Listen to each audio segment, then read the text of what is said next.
get right. The Schmin to it. Plug-a-rooney never hit me back up, so I had to make a quick pit stop. Right. I'm not gonna lie, bro. I didn't have much to say. Things on this movie. I think I had 3, maybe 4 pages. Okay, I did 5 pages, a full 5 pages. Okay, yeah. I and also that's did a not little bit a bad research. thing. Right, I mean, like, in fact, that's the opposite. If you're just watching, that means that I was really just engrossed, or I didn't have much to say because it was just like, yes, and then the next thing is happening, and it's like, it yes. makes sense, and everything is cohesive, and I understand exactly what's happening in the plot, even if the story might have started out with no explanation. Whoa. How can that be? How can that be? They explained everything while the movie was going on? Now, alternatively, I will also say this movie, not entirely my vibe. Okay. Good action. That. Yeah. But we'll get into it. Yeah, for sure. Where today we watched Bullet Train, which came out 2022. I have no idea if that's how they say it. Probably isn't, and that's no. Isn't it called like the Shinkansen or some shit like that? I have no idea. I'm not gonna know, bro. I think I'm close, bro. I'm probably not. This movie was directed by David Leitch. You have definitely seen his movies before. Yes. He did the fucking Shinkansen, bro. Hell yeah! Look at me, bro. That sounds awesome, though. That sounds like some fucking Bleach shit, right? The Shinkansen? The Shinkansen. You can see, I just want this to be known here. You can see that, it starts out like pretty good ink, and then it kind of starts to fucking get weird. And then I switch to a different pen, and I'm like, that one sucks, bro. and then I'm like, fucking sucks, bro. No, let's try the blue one, and I'm like, fucking sucks, bro. Damn. And then you just had no good pens. I just ride it out with this one, and it kind of gets better again, right? Okay. And then it starts doing it again. Huh. Right? Yeah, it starts like losing. And then by this point, girth. I pause. The snake is funny is where I pause. Okay. I'm like, this movie has to be paused for like 20 minutes while I figure this out. Yeah, the so snake. Then I when the snake escaped? Yeah. So then I did a whole dissection on on all your pens? On these two. And I ended up morphing them together. So as you can see, the one that's bleeding here at the tip, that one's tip was fucked up. So that's why it's so blotchy and strange here, right? Started leaking. And then I took this one, which was losing ink. I had no ink left. Okay. So I switched the tips out. Okay. And then I put it in this one. Yeah, I like the G2s because it is...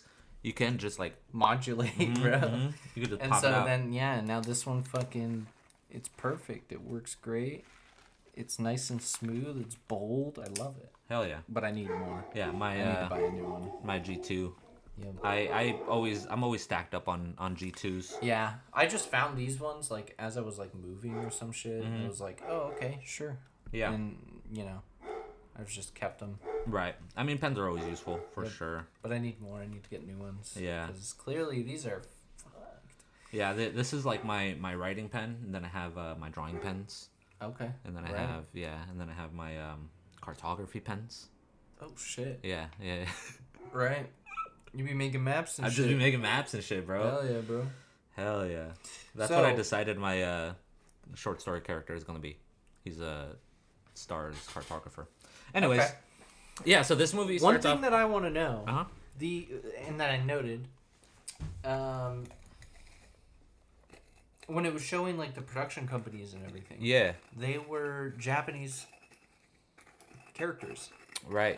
They did the 87 North production, something like that. Yeah. And then they showed the next one and had like 87, then with like some kanji. Yeah. Yes. So I'm like, okay, so it's maybe a little bit foreign film. Yeah, I think it might be like a mixed thing. Yeah. I do know that 87 David Leitch. Yeah, I think it's like Leitch. However you say it. That dude. Guest appearance. Yes. The Pops. That dude, he he's like an American guy or whatever he is, and then they have like the Japanese people for for the various Japanese actors that they had. Yeah. And all of them were goats. Did you notice? Yes. All of them were goats. All of them were goats. Hell yeah. Every single person who spoke Japanese was a Japanese actor. Bro. Yeah. Was a fucking goat. Was a really good freaking actor. The immediate thing the that elder. I saw, the father. The elder, yes. The elder is like, okay, so what are we? How many can we list in a row? Yeah. Mortal Kombat. Man, I mean, fuck. Comes to mind like John Wick. He's in John Wick. Yep, exactly. Yeah. Wasn't he in Daredevil? He was in Daredevil. Yeah. I mean, come on, bro. Yeah, legend. No, he's everywhere. He's legend. Yeah, but the father is from Warrior. The father is from Warrior. His name is Andrew Koji. Mm-hmm. Yeah. I didn't write that down, but I looked it up just to be sure, and I was like, yes, Andrew Koji. I've seen this name. I know who this man is. I really like just as soon as it starts, it does kind of start like on a somber note. It's like in the hospital. Yeah. He's like grieving the freaking his movie, son or whatever. My first thing is pre-thoughts. This is before I even started the movie. This movie will already be better simply because Brad Pitt, and it's not a bad sci-fi. Yeah. For sure. And my initial thoughts was like, okay, so this is gonna be like some John Wick shit. Like he's, everybody on this train is gonna be like badass fucking hitman or something like that. And I mean, I was basically you weren't wrong. Yeah.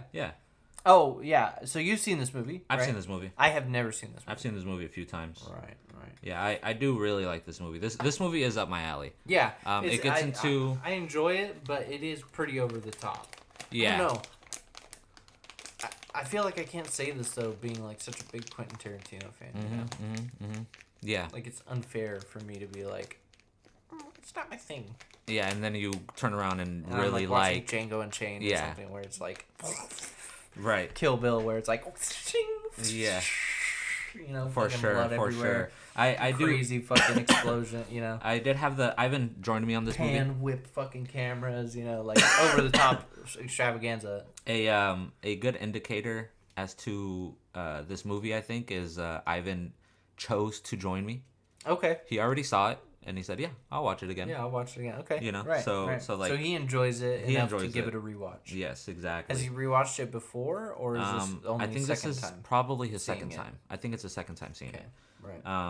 But we did get into the discussion of how this is a Guy Ritchie-esque movie. That's immediately what I thought too. That's actually one of the reasons why I looked up the cast. And I was like, okay, so who made this film on top of that? Because already I'm getting fucking Guy Ritchie vibes. Yes. And then I saw it wasn't him. But already that name sounds familiar. David Leitch. Yeah. Leitch. I don't Isn't know. a lich like a... A lich is a... like an D&D undead... fantasy undead... Yeah. Creature. Right. He has in Baldur's Gate. He has like his heart somewhere. Vlaakith, the queen of the Githyanki's. She is a lich queen. Okay. And people are like, oh, the Githyanki people are like, damn, bro, we can't wait to be ascended and become a dragon rider for our beloved Vlaakith. They don't know that she's a lich queen. Right. And then she's gonna sacrifice them or something. She eats them. Yeah. I thought so.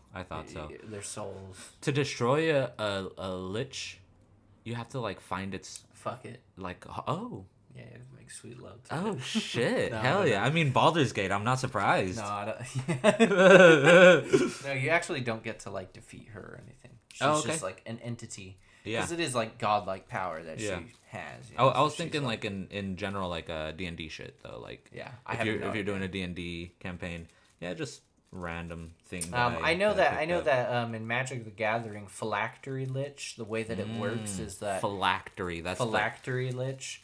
The way that it works is it's a 3-drop for a 5/5, and when it's summoned, right, when you cast this creature, you put a phylactery counter on a artifact you control, right? So you can control you have to have an artifact out. Yeah. Because if you don't, it says at the end of your turn, you have to sacrifice phylactery lich if you do not control an artifact with a phylactery counter on it. Okay. So, what does the phylactery counter do, though? It gives it indestructible. So now it can't die, it can't take damage, you know? Yeah. See, and that's exactly what I was thinking. Every upkeep on your turn, as long as it's out, you can put another phylactery lich on another artifact you control. That's crazy. You can't double it up, but you can put it on others. Can you, like, create a whole deck around these phylacteries? Maybe not the phylacteries, but the... Like the lich... But the undead zombie vibe? Yes. Absolutely. I have one right over there. Oh, is that your... It's right over there. The red one? Nay. I believe it's in the black box. Okay. Yeah, hell yeah. Yes. You know they're selling Magic the Gathering in Orlando's? That's epic. Yeah, dude. That's epic. They have hella shit there. That's dope as fuck, man.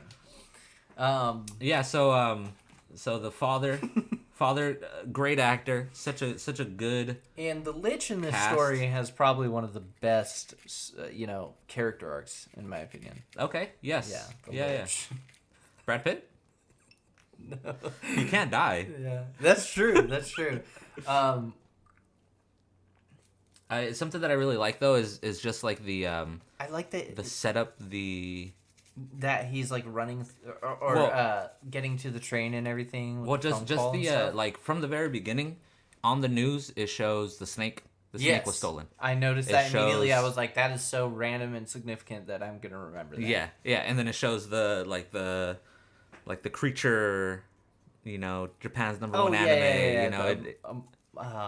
Momon, yeah, something like that. Momonga, like that. Like it's such a. I feel like it's such a tight script. Yeah, like there isn't anything. I like that. It's also pretty realistic. Like, okay, Brad Pitt doesn't take the gun because he doesn't like it. Because he's been going through like a character journey. Yeah, he's been trying to become a more like emotionally developed person. Yeah. But what I also like about that is just in general, that's probably really smart, because in Japan they have like a 90% conviction rate on foreigners. Yeah. And they're already omega strict when it comes to guns. That's fair. Yeah. So like he just in general, but then as a realistic, there was no cops, bro. There was no cops, and honestly, I kind of liked the fact that they didn't have this train, like be fucking super packed with a bunch of people. In the beginning, there was definitely some people, but those people quickly get off, and then they throw in that other thing of like, I bought all the tickets. Yeah, okay. And I do like how like as the movie progresses, less and less people are there. Yeah. And then it's like now once you notice it, cast, your tight cast. Once you notice it, the script is also like, and this is why. Yeah. And I immediately fell in love with Lemon and Tangerine.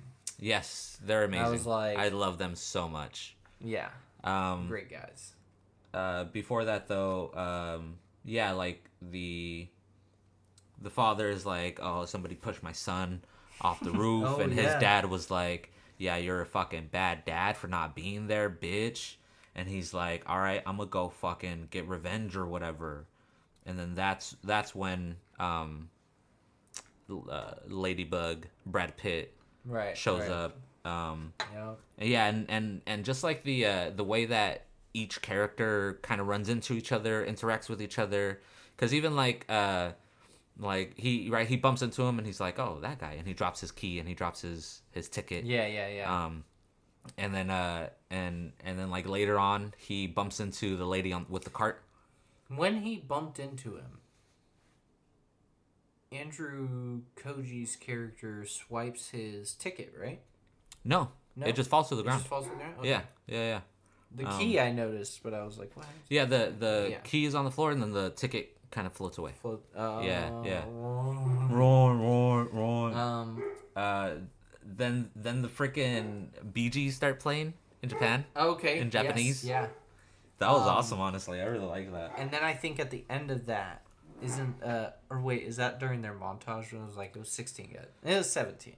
No. That was before that. That was like in the introduction of Ladybug. Okay, right. Yeah. And then yes, I concur. I remember. Yes. Yeah.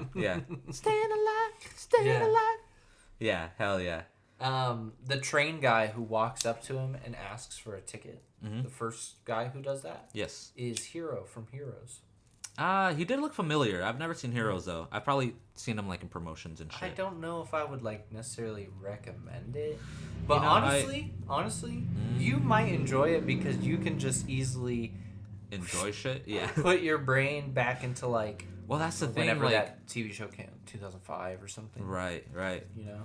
Yeah, I mean that's the thing. Like I feel like I've been so spoiled with so much top tier superhero shit that something that. This might be a breath of fresh air or something. Well, I mean, it depends on the execution. But I was thinking like kind of. I just don't remember. Rewatching like Flash season 1.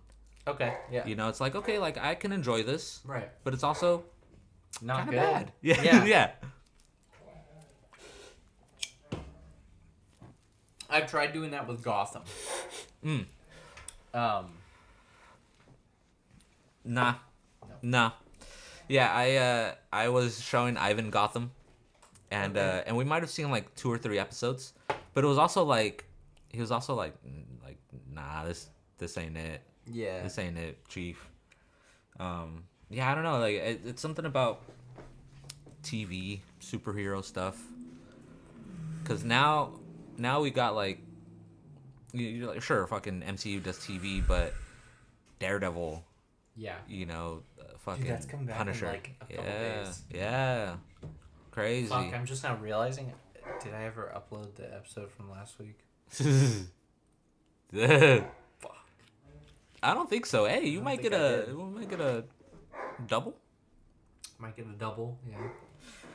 Yeah. I also really like something that my brother mentioned when we first watched it. He didn't like how contrived it was almost. Okay. How like it's like coincidental, you know, like there's so many coincidences. It's so like right. I have something to say similar to that. It's very much like much later. Yeah, for sure. I think like towards the end, it definitely loses me towards the end. I agree. But I think that it could have been a perfect movie at 1:30. Yeah. And instead it's 2. Yeah. And then there's another 30 minutes, which I do still find enjoyment in those. There's some moments within that. Mm-hmm. The whole freaking lemon in the tangerine truck. I think that's great. Right. Keep that. But anyways, that's getting ahead of myself. But yeah, what convinces me, or what's the word? Something that I don't find the same negativity from what he was saying. Yeah. Because it is embedded into the story and the script. It's all about luck. Story, it's all about fate. Luck, it's all about bad luck. Yeah. I understand that as well, and that's why I don't harp on it too badly. But one of the things that does kind of make it a little goofy to me is, and you know what? Fuck it. I feel like because of the way that this movie is, do we really need to go by our notes? I feel like not necessarily. Kind of jump around a little bit safely. Yeah. You know? Yeah, because it definitely is jumbled. So specifically when it comes to towards the end, mm-hmm. The girl, the daughter yes. of the Russian mobster, right, is basically explaining that was all a part of my grand plan. Yeah. But this is by the time that she's realized that her grand plan has gone to shit. Right. Yeah.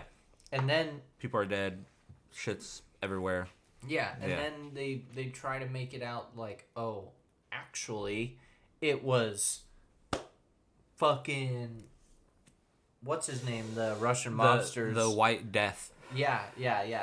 And then oh nope, turns out it was actually the Elder. The Elder also had. The Elder planned it all along. Or I don't think it like reveals that the elder was planning it, but he like and then uses at the it. end Definitely. of it all comes back to the luck thing, and Brad Pitt is the one who basically derails the fucking train and kind of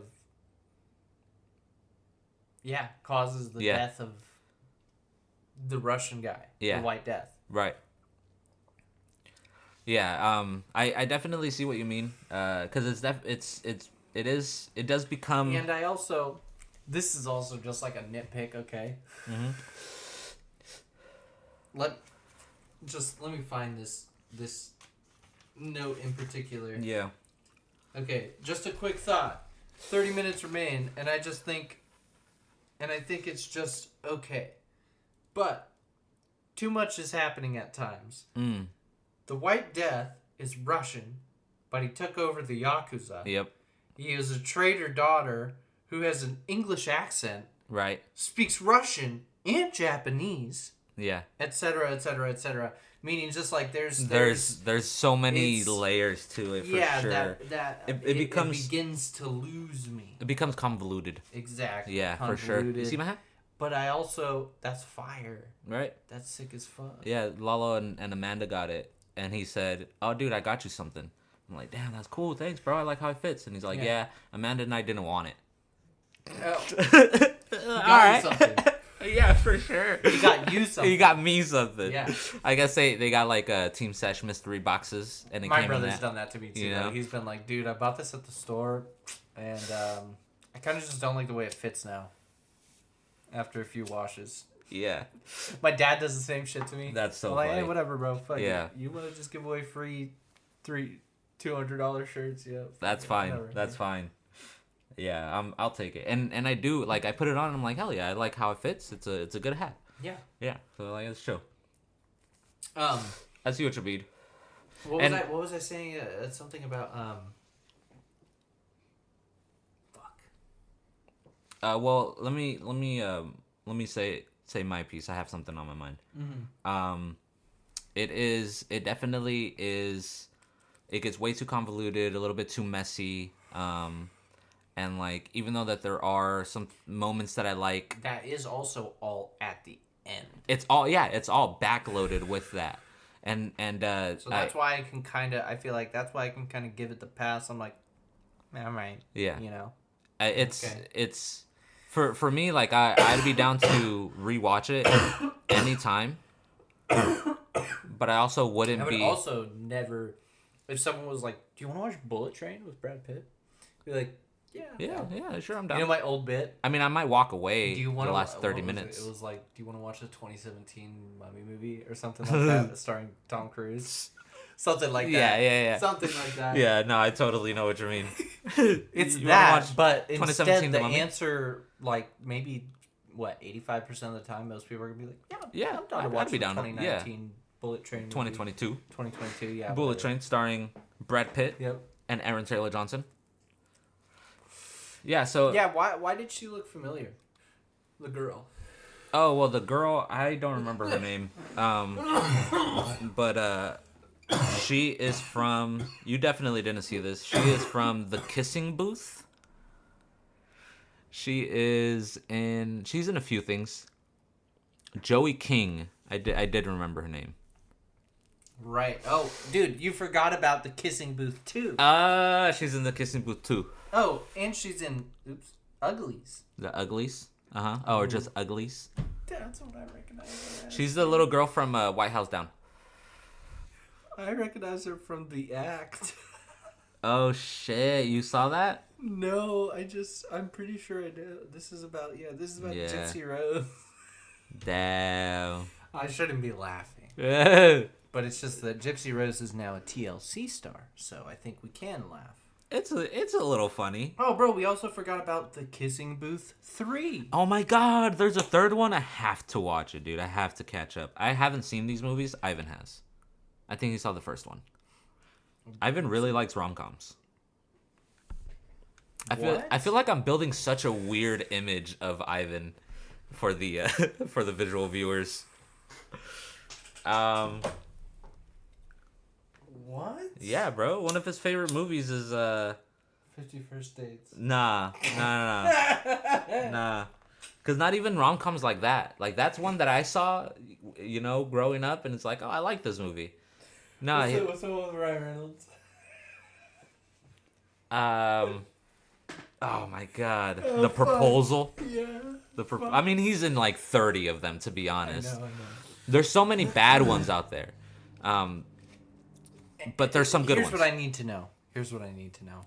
Is he as critical of those movies as he is other random fucking movies that he watches? I feel like he's not. I feel like he does have a bias. Like he lets some things slide a little bit more. This is no shade at all. This is no shade at all what I'm about to say. This is no shade at all what I'm about to say. This is no shade. I repeat. I'm doing like the Dr. Umar thing where he's like, I have plans that I will not share because the haters will try to sabotage me. And he just keeps repeating that. This is not shade.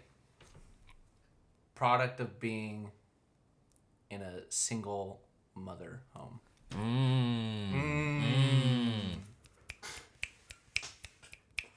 Okay, interesting. And there's nothing wrong with that.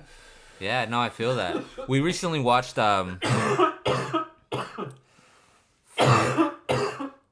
is it called? Love and Basketball.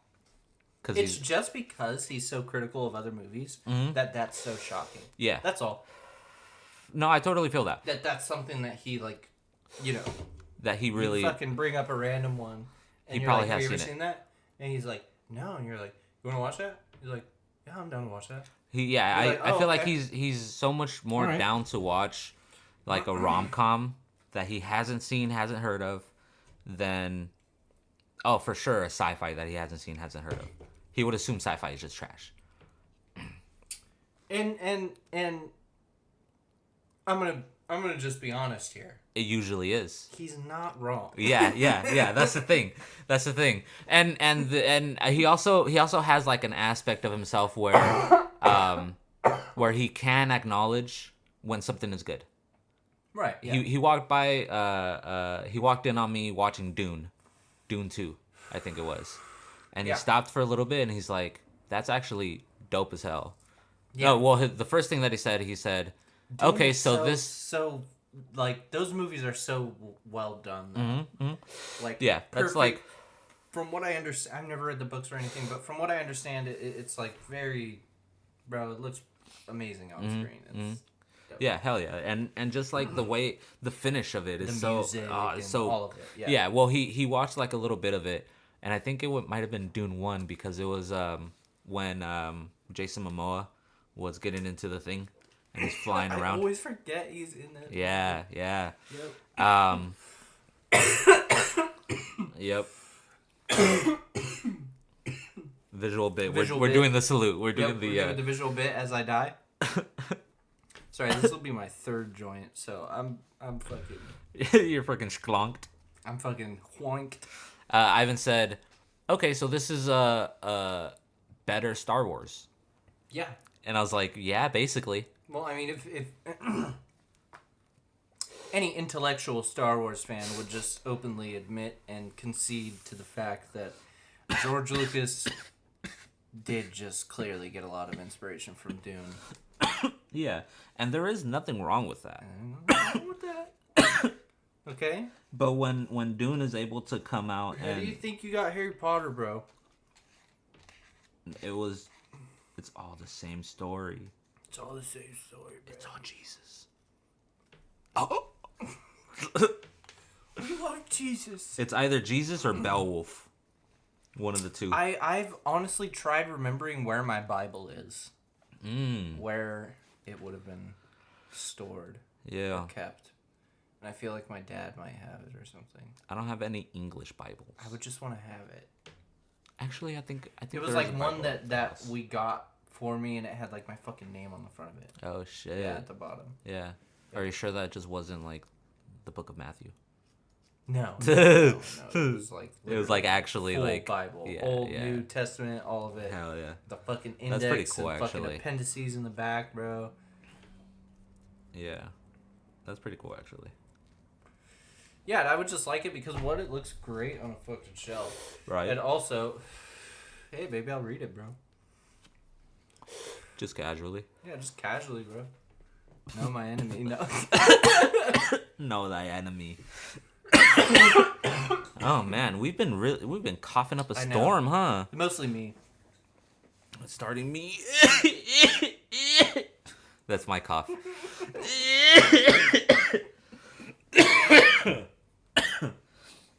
Yeah. Anyways, it's just that loud pack. Bro.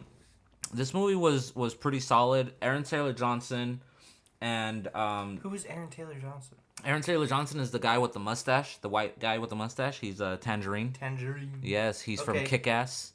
He's that guy. That guy's Kick-Ass, bro. Yeah, man. That's actually crazy. Dude, he's so hot. I wasn't aware of his game. Yeah. He's also rawr. What's his name? Very familiar, yeah. Craven. He was in Nosferatu. He's Craven the Hunter, bro. Who? Craven? He's Craven the Hunter. Have you not heard about this movie? Do you know what Craven means? No. With a C? What? It means coward. Ah, pussy. Interesting. You run away. Yeah, dude, he's Craven the Game Hunter. of Thrones, when they're in those books, when they fucking describe shit, and they're like, that man is a craven. Yeah. And traitor. Yeah. Yeah, interesting. What I actually did not know that. What a fucking name to have. That's, you want to be known as that? That's like Marvel, though. Like, old school Marvel. Do you not know about this? No. Do you not know about the movie that came out by Sony? I don't watch or... You don't keep up? Read or... Yeah. Well, this movie dropped, and it was trash. Okay. And it's Sony. I also saw that he was in Nosferatu, and I immediately put together who he is. Yes, he's the friend. And that's crazy. Do you remember my joke from last time? Nay. I said, you said something about, like, there was something about, like, dead bodies. During the Nosferatu one? No. The last, the one that we just watched last time. Yeah. There's something about dead bodies, and I said, I might just end up like Aaron Taylor Johnson in Nosferatu. Yeah. And you're like, what? And I'm like, I'm not going to explain that. I'm not going to explain it at all, bro. Do you get it now? Bro, I'm fucking retarded. Whoops, my bad. And I fucking don't remember it. He's going to be in 28 years. Wow. That's epic.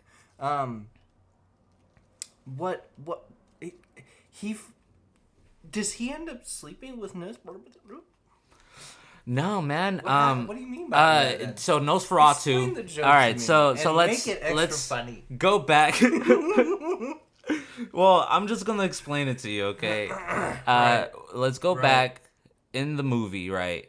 Nosferatu comes to town, like Santa Claus always does. Right. And he visits his family. Right. Murders his kids and his wife. In front of him. In front of him. Correct. Aaron Taylor Johnson loses his mind. He goes to his He goes to his wife's tomb, and is like, I'm gonna be with you forever. Right. And when frickin' Holt, what's his name? He's gonna be Lex Luthor, the main character. Yeah. When he finds him, he has done some no good deeds. And then they burn the corpses. He dies with his pants down.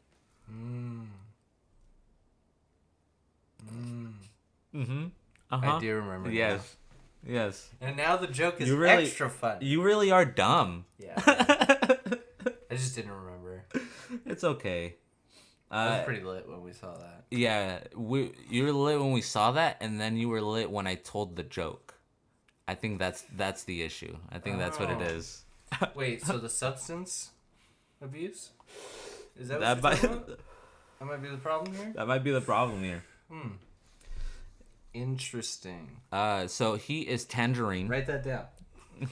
I have a guy in the background who's just like, shh. But we need a visual viewer. That's the guy in the background. It used to be the person at Keith's window. Yeah. R.I.P. Keith. He's made it into the room now. Now he's made it to the room. Ever since I did that prayer in front of that statue you gifted to me. Yeah, it's beautiful. The other day I was standing there in front of it, and then its horn fell off. I'm not even joking. I was gonna say, do the horns glow at night? Sometimes. Yeah. That's one of the horns fell off, and I cement pasted it back on. And hopefully that time it was better. Son of a bitch. Yeah. Yeah. Anyways, he takes notes. Lemon is Brian Tyree Henry. He's in Godzilla. That's where I know him from. Like, what are the newer ones? Yeah. It's like Godzilla. I think he came in with Millie Bobby Brown's second movie. Yeah. I remember. I enjoyed the murder montage. The murder montage was great. With the 16.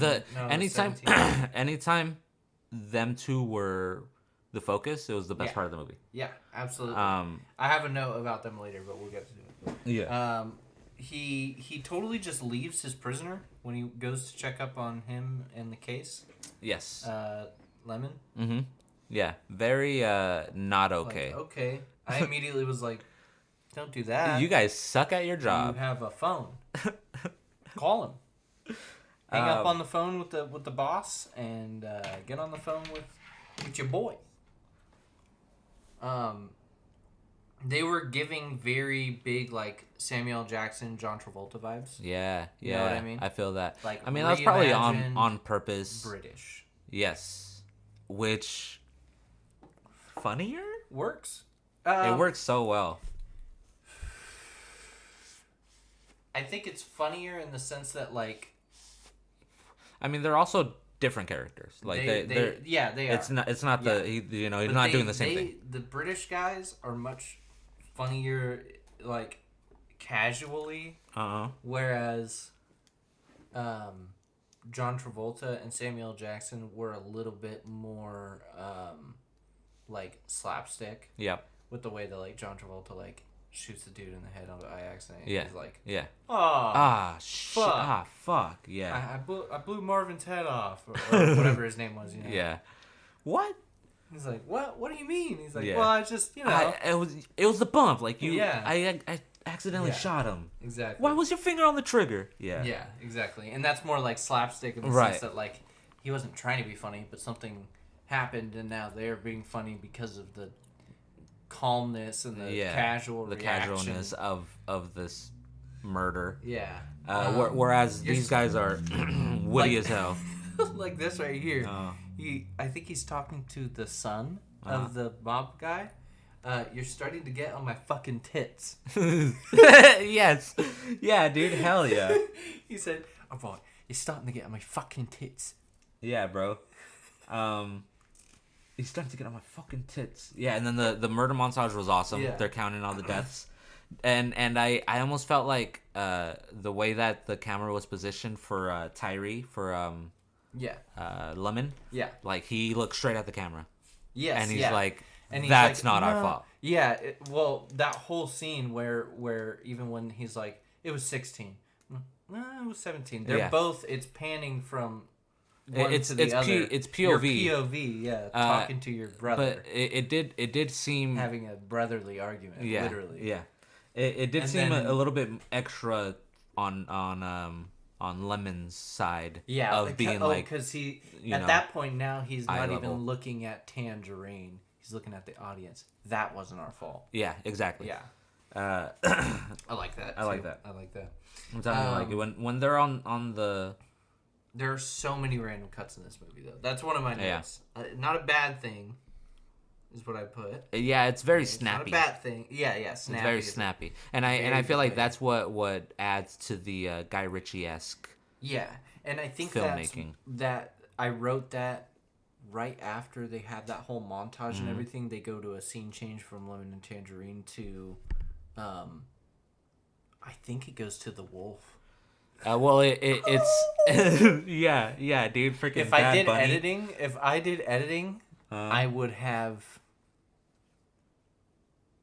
Anytime we mention him, I would have been editing that wolf noise in. Mm-hmm. Well, we'll just do it. It was. No, I'm saying. In the yeah, for sure.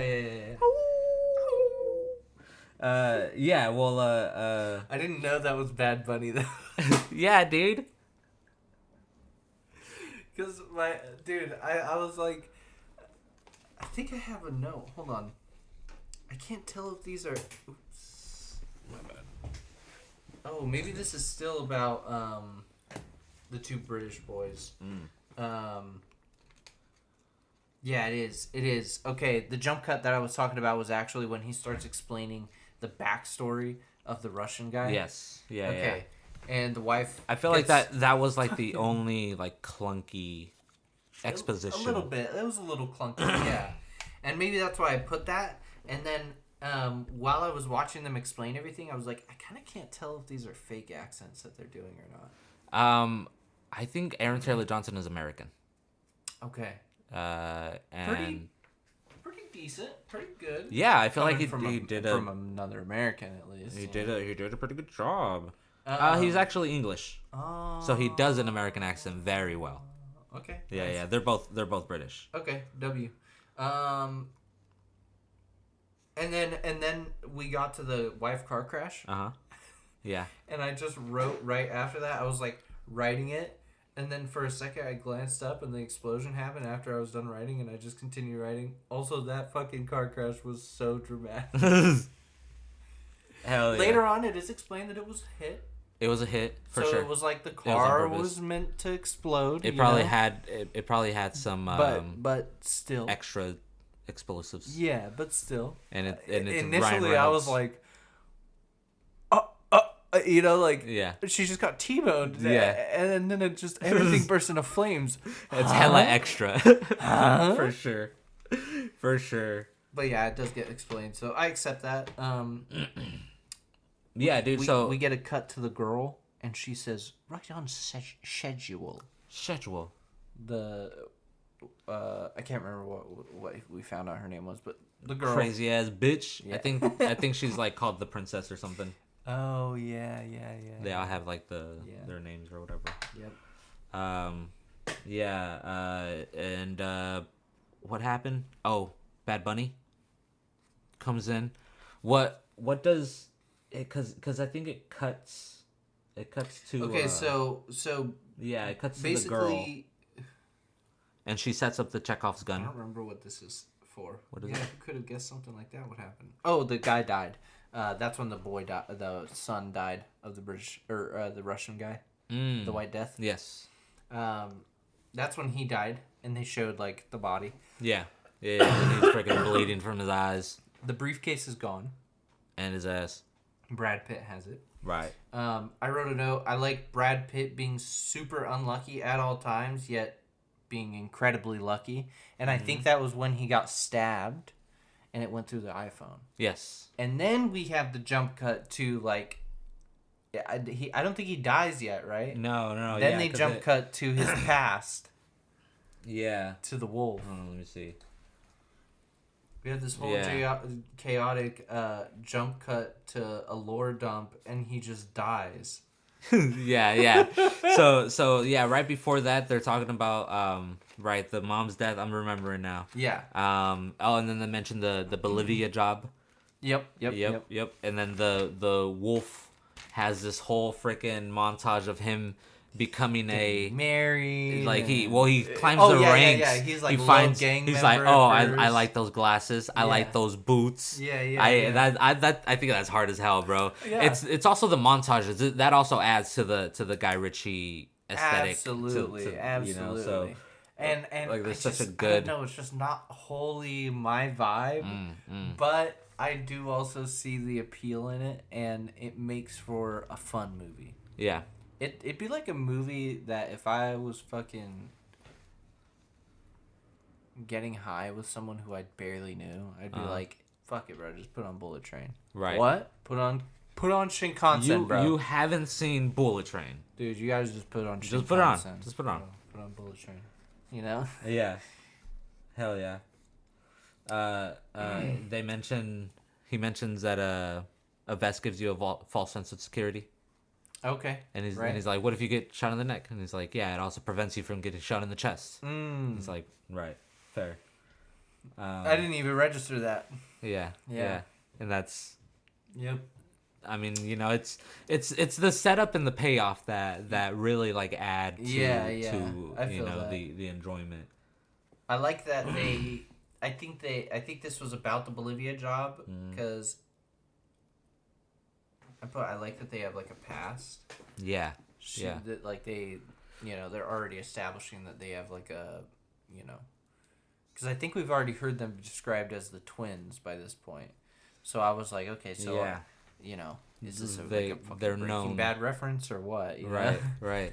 Like, yeah, dude, and it's just it's so well integrated that might have been where the like the script started. Yeah, you know, these two and the way that they interact, and it kind of started, you know, building getting off of that, right? Because I feel like it is so integral to the story. Oh shit! Pause that real quick. Hold up. Because this jumps like so fast. Well, right after that. To talk on the train in Japan. Oh, dude, that's so funny. That was really good. I was like, it's the way that he said it though. Yeah, it's very rude. It's very rude. On the phone He's like, oh, yeah, you freaking scared the shit out of him. That's right. And I also like that in that scene, they're basically like, he's like, oh shit, I've been found. This guy's gonna fucking pull a gun. I don't have shit. He's gonna kill me, you know. Yeah. And he's just like doesn't even recognize him. He's right. Like, you fucking. Stop scaring people on this train, bro. Yeah. Fucking freak. Walks away. He said some random shit like that, you know, some fucking rude ass shit, like walks Something off. very, very British. Yeah.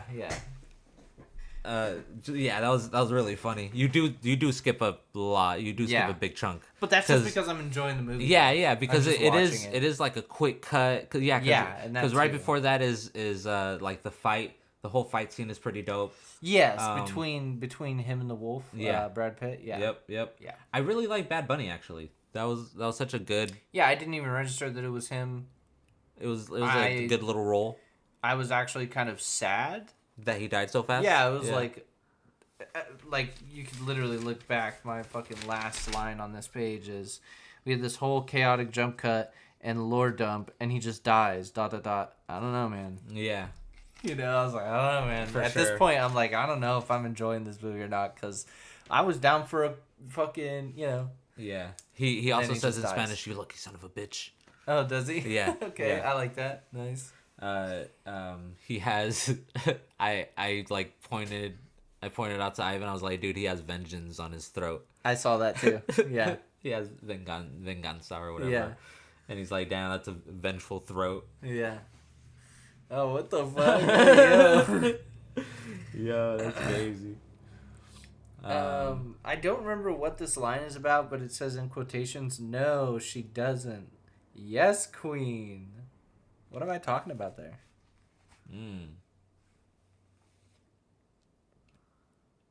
I feel like that has to do with the princess, right?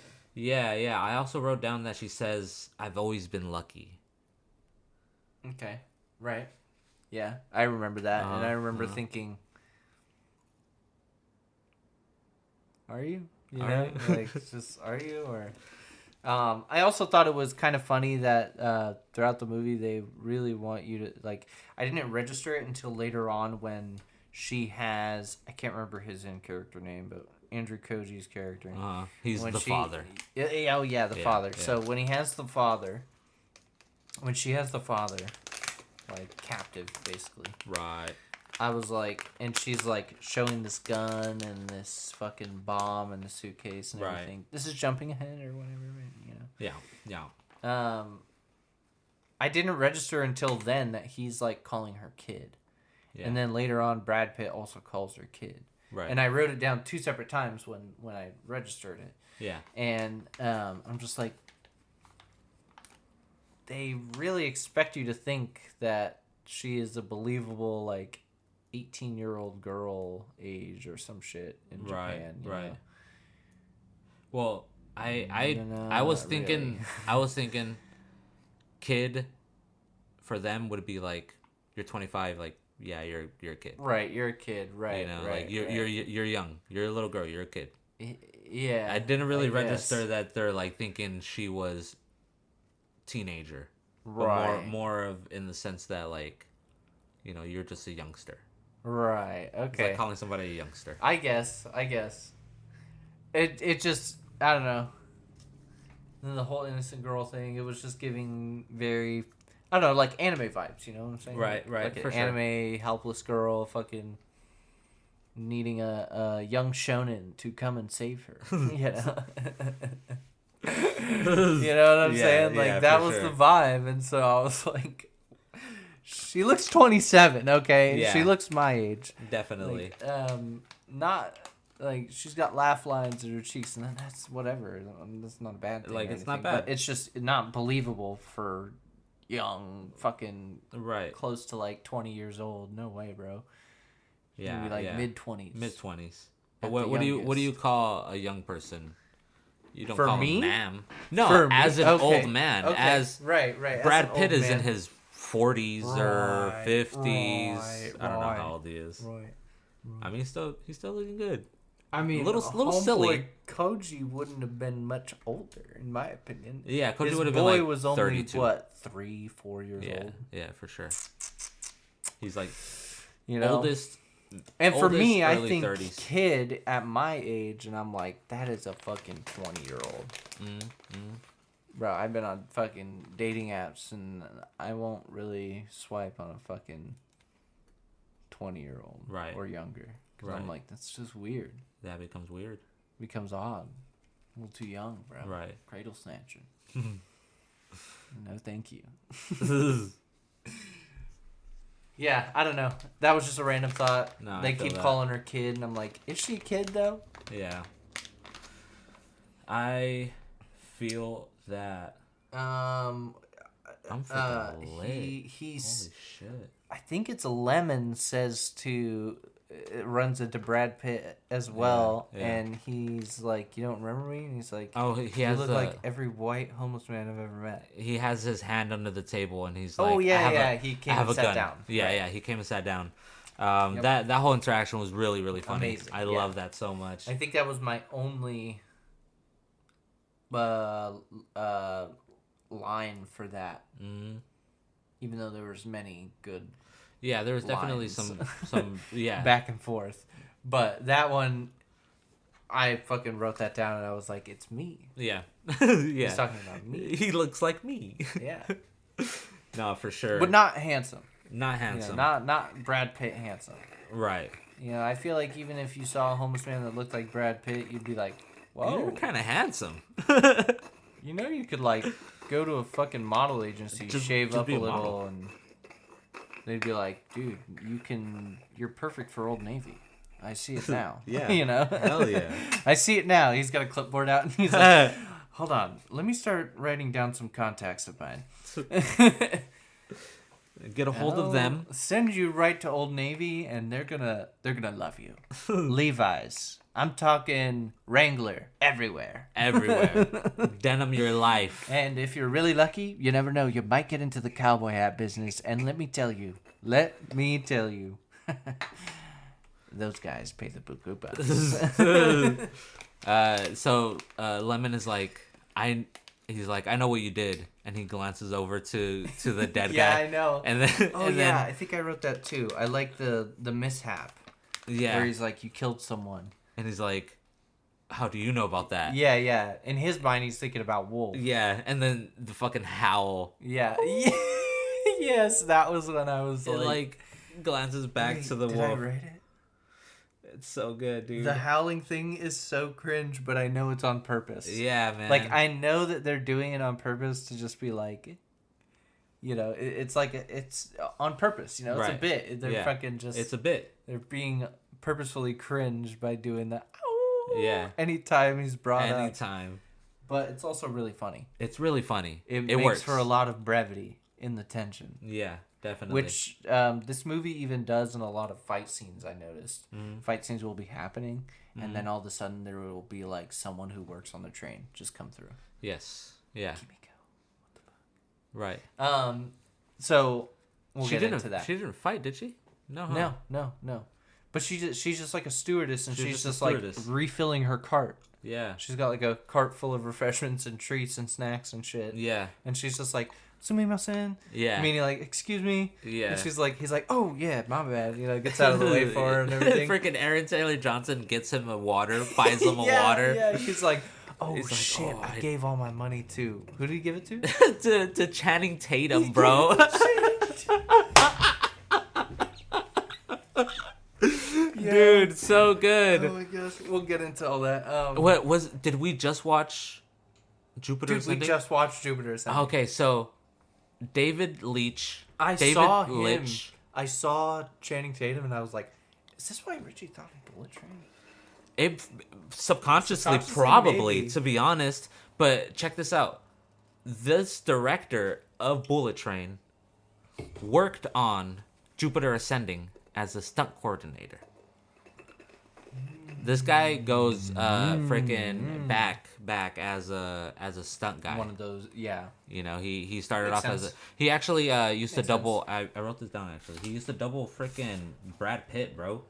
Okay. Yeah. Okay. He in like. And he was just like, "Hey, you want to do a movie?" In like Fight Club and like. Mine? So yeah, they've known each other. Yeah. Yeah, for sure. He was just like, I'm down. It takes place on the Shinkansen. Don't shave your head. My bad.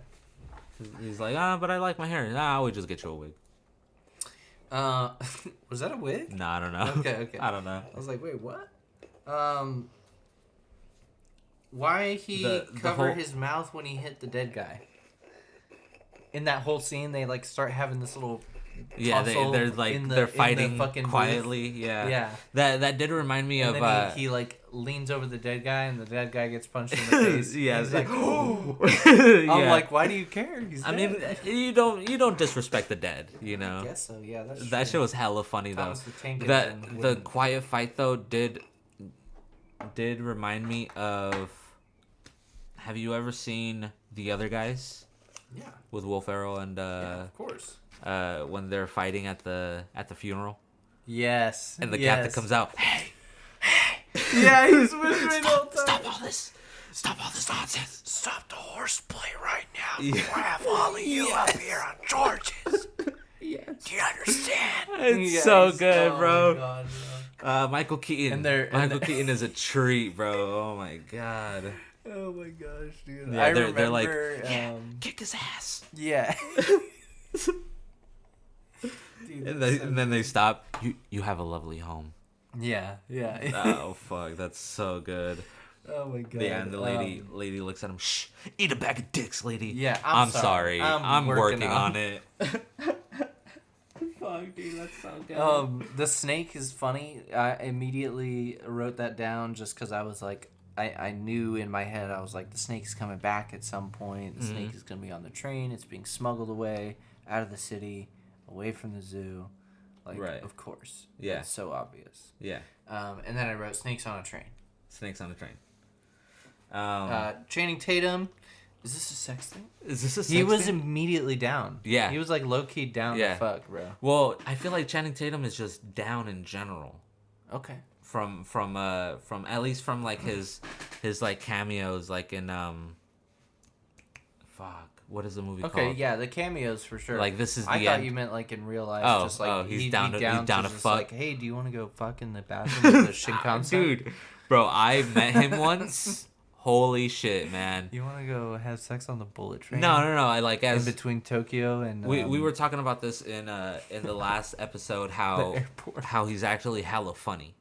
Yeah. So he's down to do like random little shit, like in This Is the End.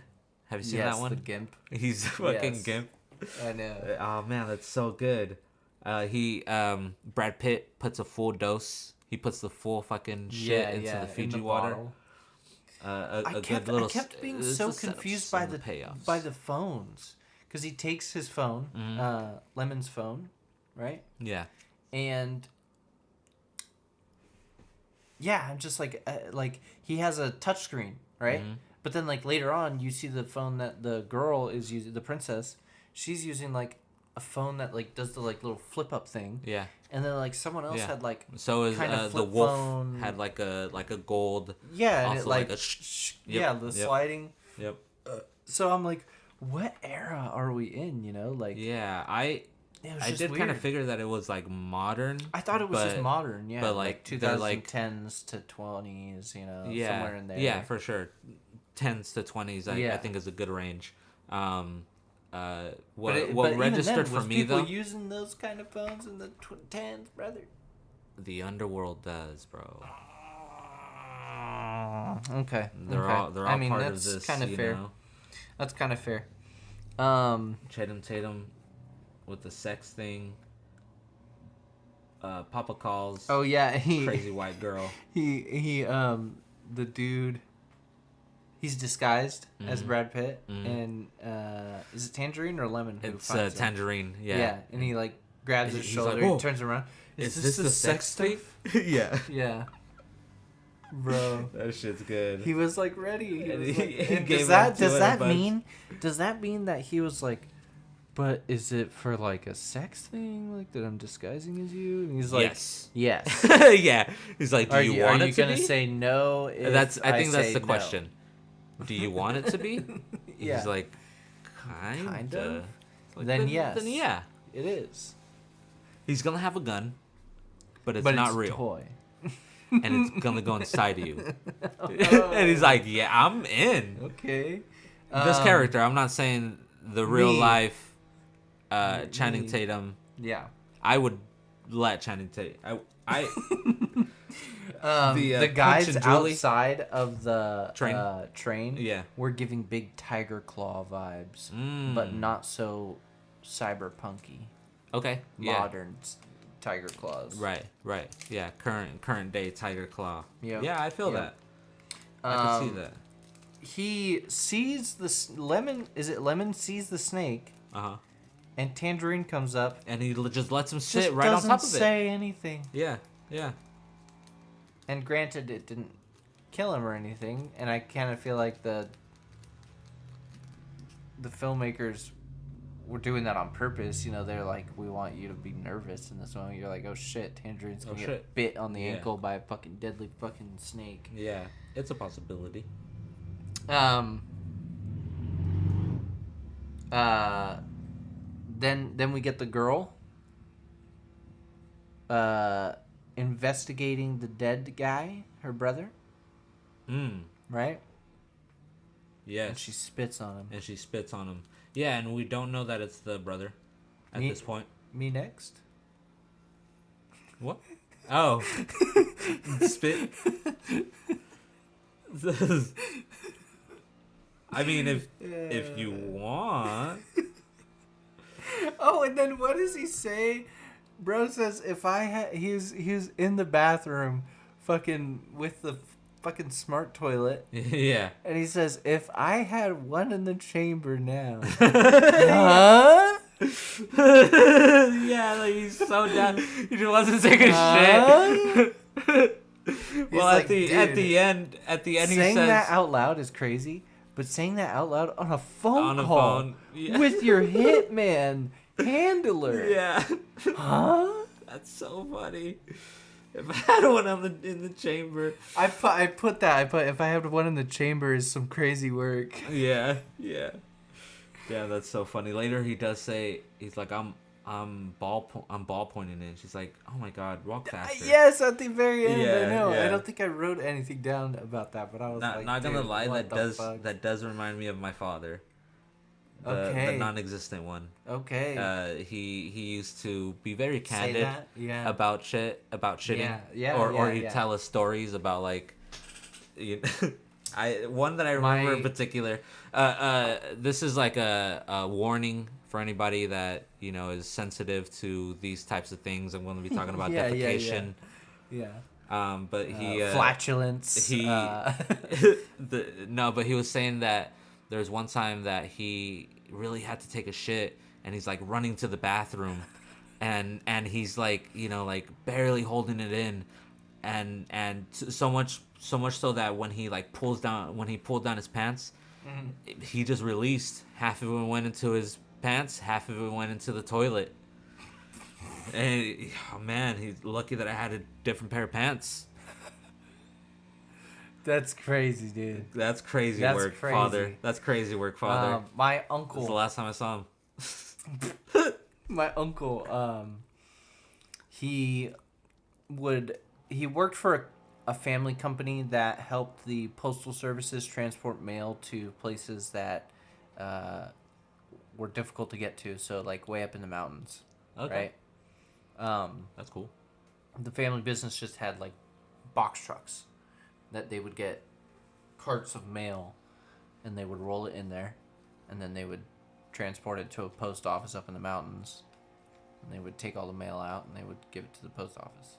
Yeah. Okay, so our uncle drove for this company and would just take us, me, Ramsey, and our cousin.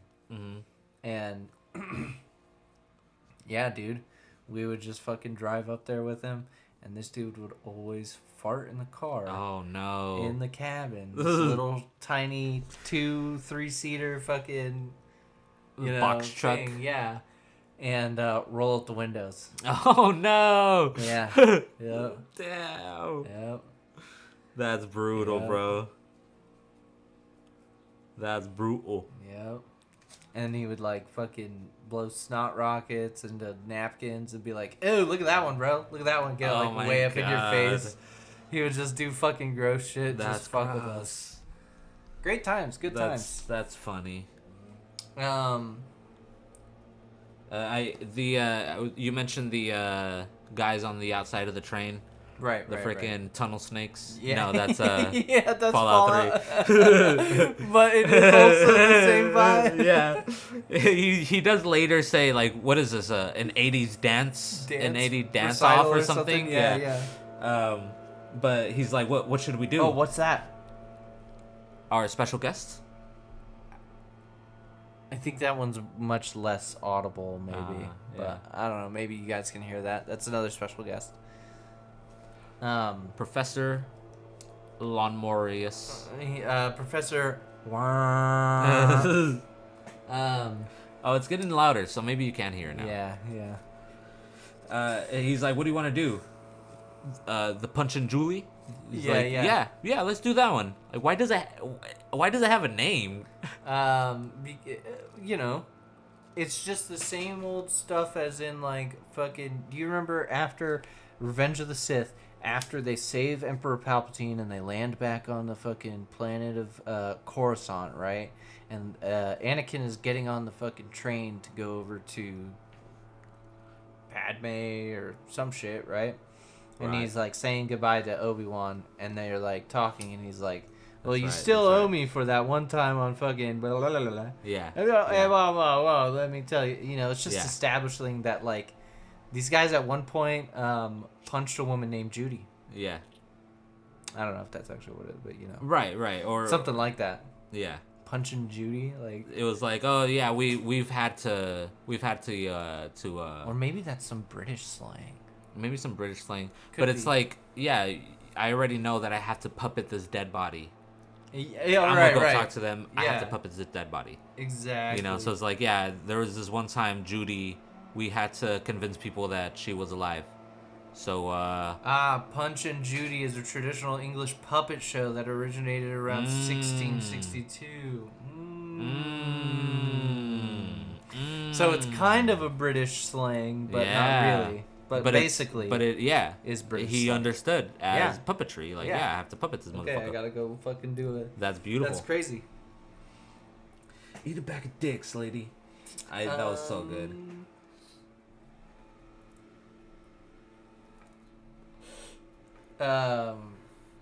She was kind of his handler on the phone. You like your arms? You know I like my arms. Yeah. The lady on the phone, his handler. Sandra Bullock. Yes. She was kind of cooking when she was like, "Oh, you mean when you didn't take the gun?" Yeah. And he was like, "It's all going according to my plan." And she was like, "Your stupid plan?" Or something like that. I was like, she's kind of cooking, bro. Cooking this motherfucker. She's kind of right too, though. Like, you probably just should have taken the gun. Yeah, it would have been a little smoother. Yeah, seriously. But he still gets to like stand by his principles at the end of the movie, so I guess he wins. Yeah. He's also incredibly lucky, so... Yeah. That's basically his. Oh, and freaking Domino, who. Oh, and also another prediction I had with the snake as soon as I saw it on the TV. And then when I saw the cartel dudes in the flashback and everything die, I was like, oh, okay, so the snake has to do with however they all got. Yeah, it's the poison. It's the yeah, for sure. It's the venom. Yeah. Venom. Venom. Yeah. Thank you. I did kind of lead that one. Yeah, I say that because in that same phone call, I think she's the one who tells him that, right? She's like, oh, it comes from the fucking, what was it called again? The snake? It had a kind of a boom sling. Boom sling, yeah. Boom sling snake. Yeah. I was like, what goofy name? I wonder if it's real. Cool. Yeah, maybe. I think it looks cool though. Boom sling. Hell yeah. It's probably real, and it's probably from fucking Australia, bro. Of course. Yeah. I believe it. That whole dynamic though, when he's like, all right, like, we have to Lemon and Tangerine, like, we have to do something. Like, you go that way, I go this way. Yeah. Be safe. Yeah. You know, and that that's like so well acted. Like, that's such a good. When they're saying their goodbyes and stuff, you know. Yeah. Not really goodbyes, but like, but that's safe and everything. That kind of is. Do they come back together? It's kind of one of the last times that they see each other, but yeah, they do come back together. I think so. Yeah, and there's also the through line of Lemon, being like. What's the word that I'm looking for? Like, intuitive, like he could read people, right? You know, like, I his whole Thomas the Tank Engine. It works super well. But yeah, he reads Brad Pitt and he's like, yeah, like this movie also made me realize, like, oh yeah, Thomas the Tank Engine probably is from Bretland, huh? Oh shit, Peppa Pig. Think about it, bro. They got hella trains over there, bro. I thought it was Chicago. I don't know. What? Now I'm curious. Yeah, and he's like, he's like, trust me, it's not him. I feel like there's definitely a diesel around here, and he takes that to heart. He fucking, like, for so much shit that Tangerine gives him, he still respects that, you know? Yeah, it's British. Yeah. He's British. Yeah. I mean, it was made by a guy whose name was Sir something, so he was a fucking knight. Yeah. He's a fucking name. Knight. More mentions of luck when she's like, oh, my luck is rubbing off on you. Yeah.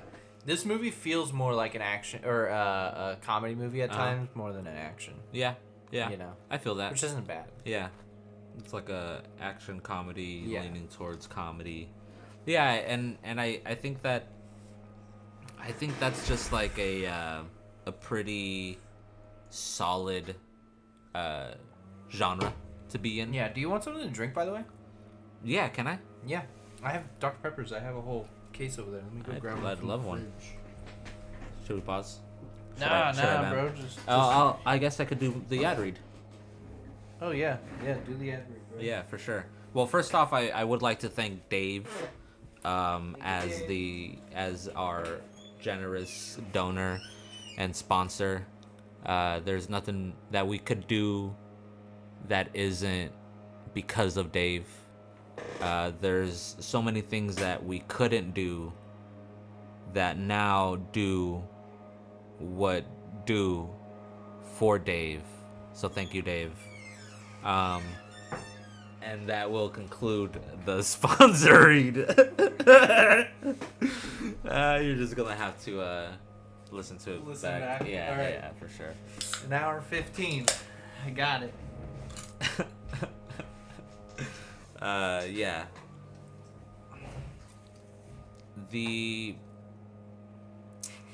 editing was nice and snappy. Yeah. The editing was nice and snappy. Yeah, of course. The whole X-ray of the gun, the explanation. I feel like this is a really good example of doing a script that is... Damn, this is some pretty good fucking weed, bro. Because we're not smoking much more than we have before. I'm also fucking lit already, bro. I'm fucking lit. This is my first smoke of the day. This is also 4 a.m. Yeah. It's dark outside. It's dark outside. Outside. With a fucking leaf blower. Like, what the hell? Yeah. 4 a.m. I guess that's what we get for when we live in Chicago, Alaska. Fuck. I don't know what that says. No. He's fighting like Jackie Chan. Yeah. I think that was a reference to Brad Pitt. He uses a lot of the environment. In his choreography. Yeah. I like that though. That was cool. Yeah, that's definitely gonna get points for me. Aaron Taylor Johnson was more like a brawler. Like that's. I can't remember who I'm talking about, but I put Bro took 3 fucking cock punches. Oh, I think it was Brad Pitt. Yeah. It looked like Brad Pitt took 3 cock punches, no problem, right? Oh shit. Yeah, like, maybe. He like kicked his leg out in front of Tangerine, and then Tangerine like fucking just fucking yeah. Damn, and he recovered really fast. It didn't even look like it phased him, but I could be tripping. I don't know. Maybe he hit his leg. Maybe I don't know. Yeah, it could have been his leg. I didn't register. I didn't catch it. Yeah, and that was the fight when frickin' Kimiko comes in. Through, yep. I'm so surprised that she didn't fight. I thought she was going to be one of the assassins. Yeah, me too. That might have been on why. Purpose. Yeah, that makes sense, I guess. Yeah.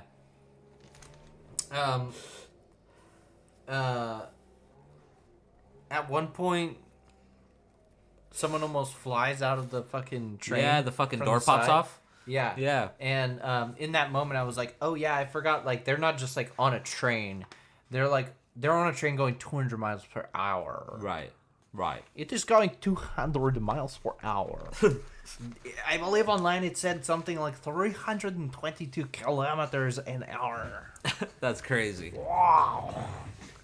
Is that not crazy or what? I don't know what you sound like right now. I don't know like either. A mix of like. Where's that guy from? Well, that was my expert. It almost sounded like on Gru. The Shinkansen. It almost sounded like Gru from Despicable Me. Right. Yeah, I don't know. Damn. Yeah, they're going really fast. Yeah. Yeah, the fucking door pops off. At this point, I was thinking that, when the action does pick up. It inhaled weird. Oh my god. It's. Oh my god. And then he swallowed weird? No. Oh. Just that smoke. I just inhaled weird, bro. Holy shit. The action is varied enough. Like every time it's not something new happens. It's not just like another kind of fight. I would say there were maybe times in the early days of like John Wick 2 where maybe I was like this one was maybe a little bit more forgettable. I feel like even John Wick 4, it does like set up different things. John Wick 4 is really, really good, but the fights are fast. The fights are long is the word that I was looking for, not fast. Sometimes they're fast, but they're long, dude. Legit, you'll be sitting there just watching a one take for 2 minutes. Yeah.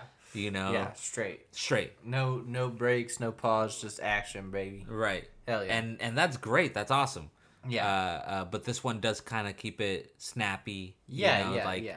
It's on a train, so it has to be more confined. It kind of felt pretty long though. Mm-hmm. They felt like long fights, but I think because they were snappy and they were constantly like changing cars or changing positions, like in a fucking booth or whatever, that's why it feels so snappy, and that's why starts choking them with the seatbelt. Yeah, exactly. Like there's so much environmental stuff that they were changing to or grabbing on or using or whatever, Yeah. This is my first time I wrote, and this is the father. I'm pretty sure that I'm talking about. He keeps saying "kid." She looks like she's 26 years old. Yeah. I thought Lemon would pass out ASAP from the drink. I thought he was like gonna drink it and just like not. But I actually like that it's like he drank it and it's like it's not gonna happen immediately, bro. Yeah. Even if it was a big ass fucking dosage. Yeah, which he has killed the man before. Almost. She said almost. She said you almost killed a man, made him fucking comatose or something like that. I worked on the dosage. I worked on the dosage. Yeah.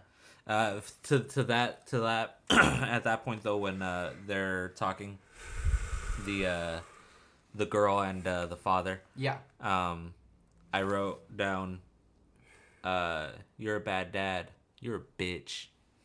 That's what they said to each other. I think this is still during. Did it cut away at some point? Oh wait, no. Tangerine gets basically thrown out of the fucking. I mean, that's later. When he kicks him out. Yeah, but I have here. I don't like that Lemon died. 0% chance he wouldn't just fly off the train. And I feel like I was talking about maybe not a main character, but maybe it was someone who held on or something. I don't know. Like the what am I thinking of? The door fell off and they held on to the side. Yeah. I think that did happen, right? Maybe I'm just thinking about that. Yeah, maybe. Yeah, because there's no way that they would fucking survive some shit like that. Yeah. But just thinking like 200 miles per hour, bro. Like you can hold on, bro. Not for long, at least. Not for that long. Yeah. I didn't like that Lemon died. I did immediately think like, oh, that motherfucker's dead. Yeah. I totally forgot about the bulletproof vest. Right. Yeah. Right. Yeah. Okay, they do set it up. I mean, they don't show that he like puts it on, because he's like, you wearing your vest, and he's like, nah, it gives you false sense of security. Yeah. And he's like, it also protects you from getting shot. Yeah. Yeah. So I do like that. Like when you do see him, he does have like fully like buttoned up, and he's like kind of bulky, you know. And it's like, all right, like you know. I didn't even register. I didn't even think about it or anything, bro. Channing still being thirsty.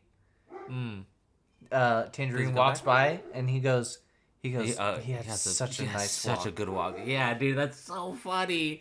I was like, he's literally thirsty, bro. So thirsty. He was the one begging. that was down for it. Yeah. Bro is on sabbatical from his job for a little bit. You know, he's taking a vacation to Japan. He heard about these train clubs. Yeah. Oh, okay. Right. Right. He's like, now's my big moment. Yeah. I mean, the thing is, though, he's not wrong. He does have a great walk.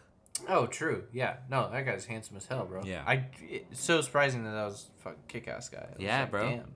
Yeah. People grow up. He was so young. What the fuck? Yeah. Ivan says that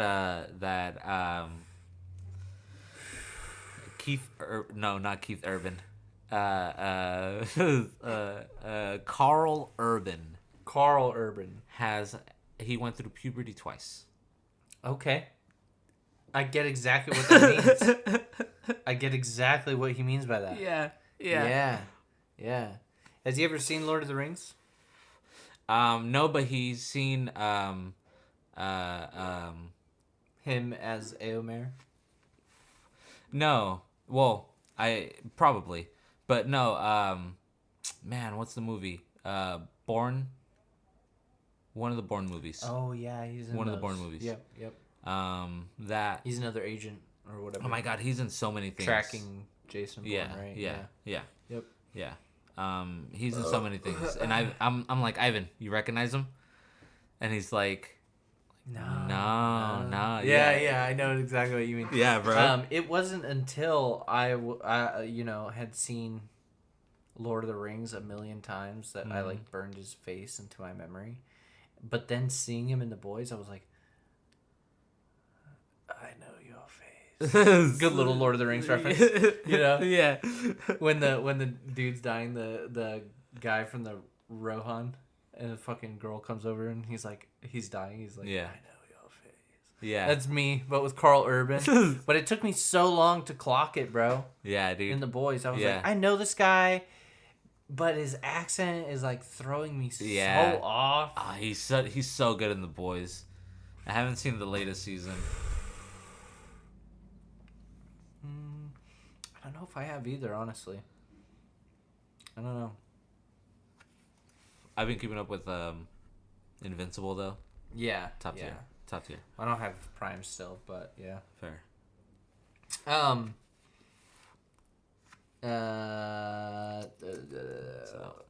Why did the Hornet just like keep saying bitch so much? Yeah, like that was her thing. Level, yeah, bitch. Yeah, that was really funny.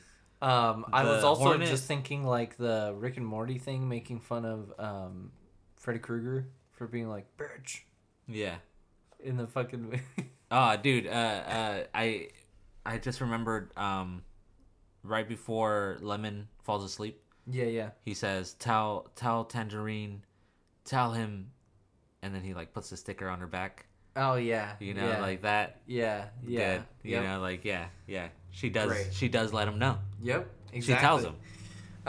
And Tangerine finding Lemon and thinking that he's dead. Yeah. Had more emotional weight than all of the sci-fi movie romance plots that we watch. Yes, dude. I know. Even the good movies. We don't even know much about them.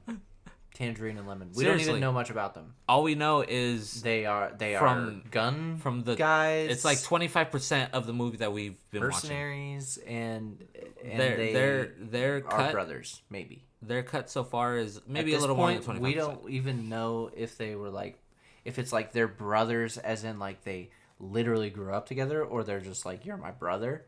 Right. You know, like we don't even know anything about them really. Yeah. And that moment of him finding him like that had more emotional weight. Yeah, and he puts his necklace on him. All of those, every single sci-fi movie that we watched, seriously, and their romance plots were dead compared to that. Yeah, it was a fucking stale fish compared to what these two had in their platonic brotherhood. And then I have a random note right after that scene. That said, I have 0 attention span, to be totally fair. And I think that's just me referencing that I looked at the movie runtime and it was probably like still an hour left or something, and I was like, woo. Yeah. But that's just because I am stupid. Short attention span. Weak ass bitch. Dude, so yeah, so bro. Did you recognize her? Yeah, she's what's her name in Deadpool? She's 2? Domino. Yeah. Whose superpower is luck. Luck, right? Yeah. That's nice. I like that. I like that. Yeah, bro. I like that. No, I immediately recognized her. Also, I never wrote it down, but the entire time that they were running into the big plushy person, I was like, don't trust that bitch. Yeah.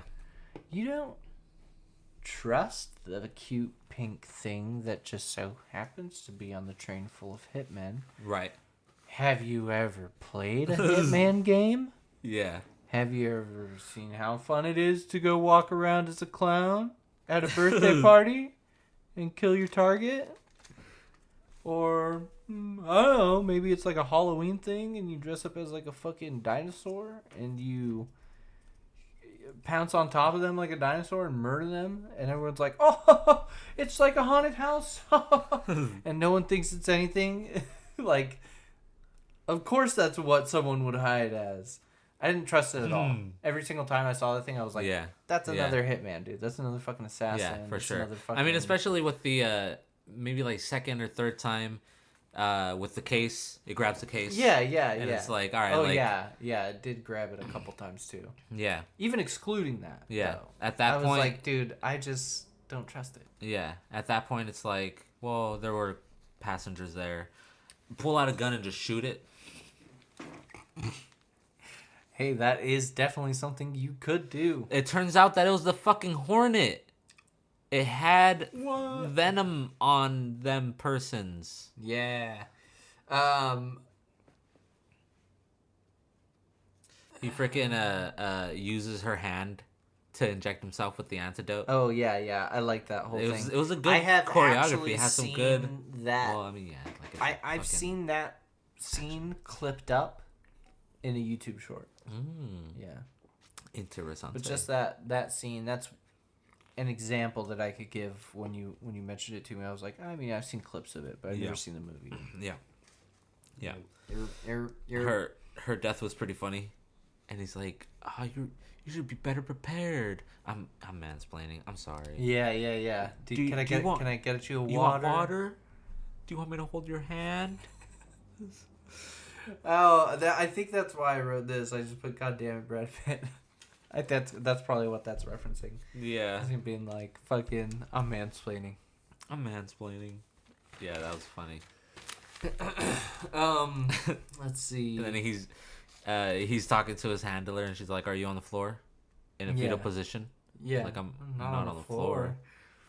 He's fucking sitting. He's sitting there with his two bodies, with the two bodies that he caught accidentally. And then is this when he runs into the princess? Yeah, I think later. Right after the phone call with the handler. Right. Yeah. He like he's like, you have to get up. Yeah. This is when I first wrote down something having to do with like what we were talking about before about being a little bit convoluted. Where was it? I don't think anyone can plan anything that intricate and beat all the variables. Right. Because this is when she was like, he shot Andrew Koji's character. Yeah. And he's like, basically like, she's explaining her whole plan was like, and he was going to use that gun to shoot what's his name, and it's going to fucking blow his head off, or maybe she didn't explain all that, but she was like basically saying I was going to have Andrew Koji's character do all the shit for me and kill fucking White Death. And he's like, right, okay.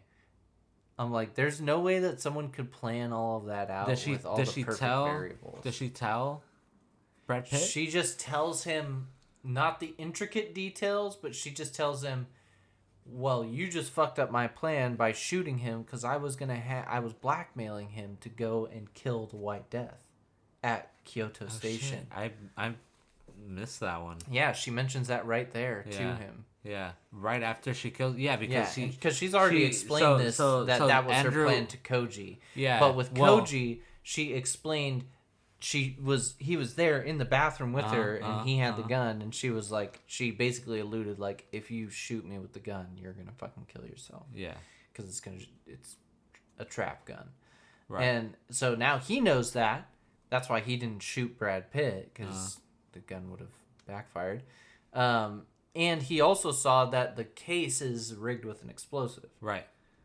But Brad Pitt doesn't know any of that. And that's Andrew Taylor Johnson. Oh yeah, it's him. It's him. Okay, yes. Yeah. Sorry. Either way. Either way. To him running into her, and then she's like, yeah, he was going to do this and do this. Yeah, sorry. And, my bad. And he's like listening. Yeah, he's like listening to her.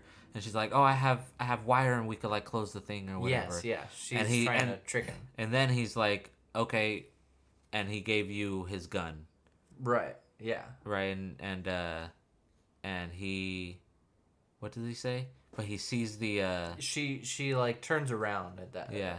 At some point, while he's kind of deducing it. Right. Yeah, she turns around and he sees the sticker and he's like, "That's like not a coincidence." Right. He hasn't even. Oh yeah, he did find the body, but he didn't find the stickers yet, did he? Maybe No. he did find the sticker paper. On him? Yeah, on Lemon. Maybe. Yeah, I mean, this is either just, way. This though, is just a he testament. Sees the sticker. This is just a testament to how convoluted it does get. You know, True. we're fucking. I mean, we are hella lit. Well, I'm pretty lit, so I'm gonna blame that on the Brad Pitt thing. Yeah. Me thinking it was Brad Pitt and instead it was Tangerine. That's on me. That's on me. My bad. Yeah. Yeah. But either way, she does explain all of that, and my whole point with bringing all that up is that no way you could plan all that out and be like, and I even with all these other hitmen, my plan is still gonna go off amazingly, even with all these variables. Like, no way, dude. I also feel like, at least maybe in the in like the performances, it does seem like bullshit. Even in within the universe, it is bullshit. Right. Yes. You know, like I get what you mean. He's also like, right. Yeah. And then he sees the thing and he's like, nah, like it's been you this whole time. Like, right. You know, putting two and two together, and now my brother tells me you're the Diesel. Yeah. You know. Yeah. And then that's when he's about to fucking pop her, and Brad Pitt walks in, and they have a tussle, and he shoots him in the neck. Yeah. Yeah. Yep. And he dies. And you fucking bellend. Yeah. And then he gets fucking right after all that, he gets bit on the hand by the fucking snake, right? Brad Pitt.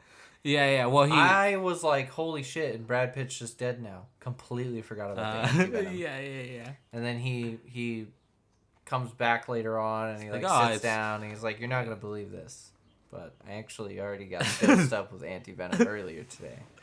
So that shit's I should funny, be fine, bro. I think." And I'm like, "Oh, he did. He's fine. He did. He's the luckiest unlucky person." Yeah. But in that moment when he first got bit, I was like, "Oh man, he's dead." Yep. Rip.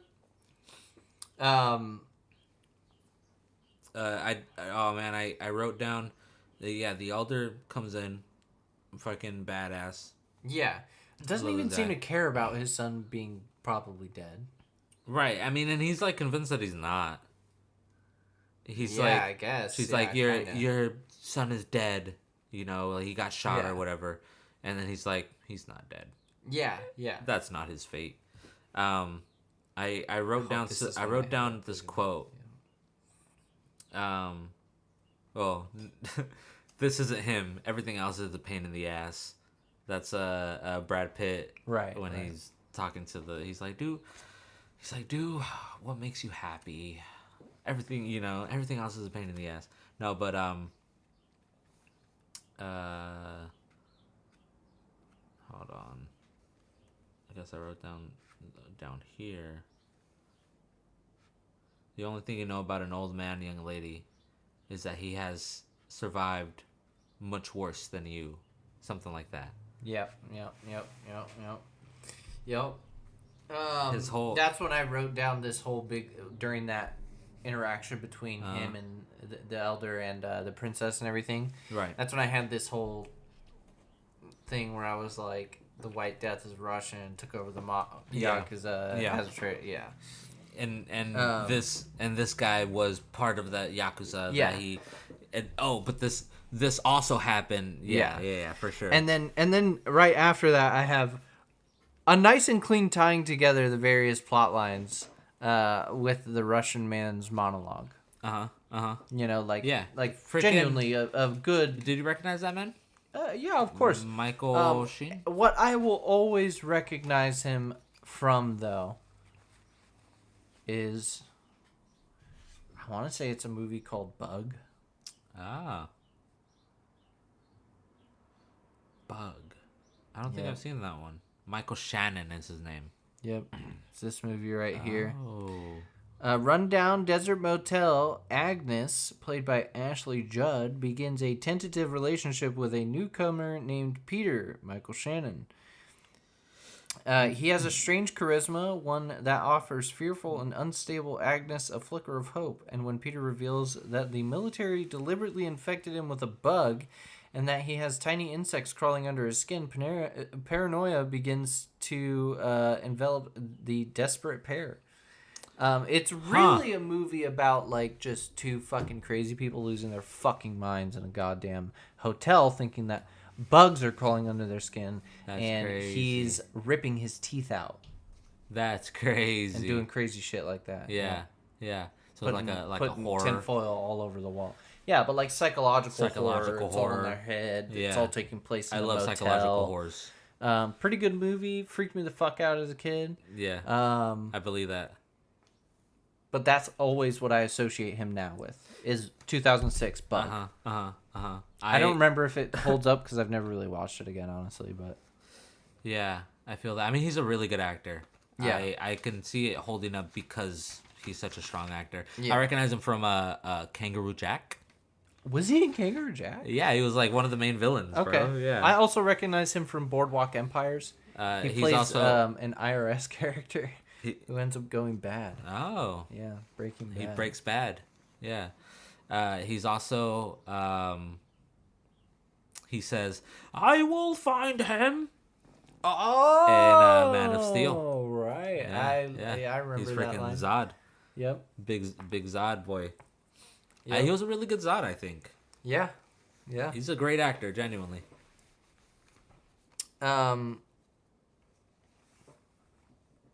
What?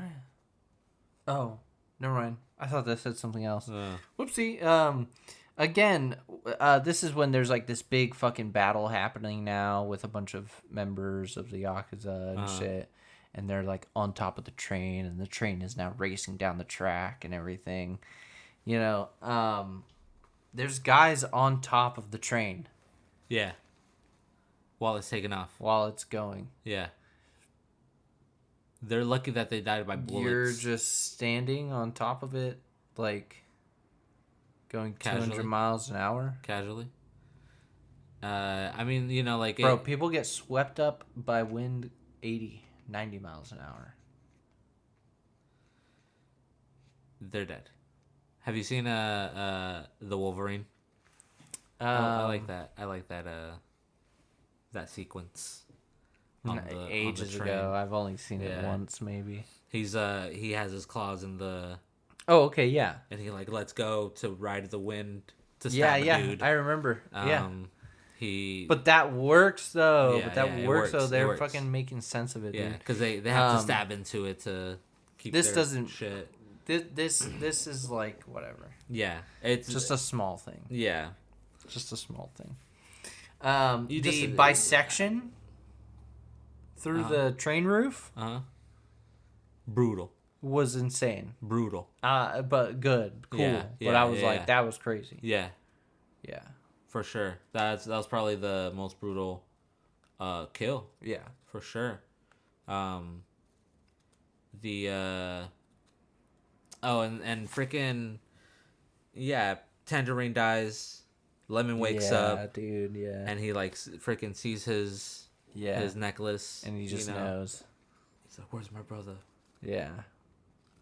And then he has another flashback scene himself. Right. And it adds to that character development even more, bro. Sure. I would love to see a movie of these guys. You know, Agreed. A prequel. Agreed. A prequel. But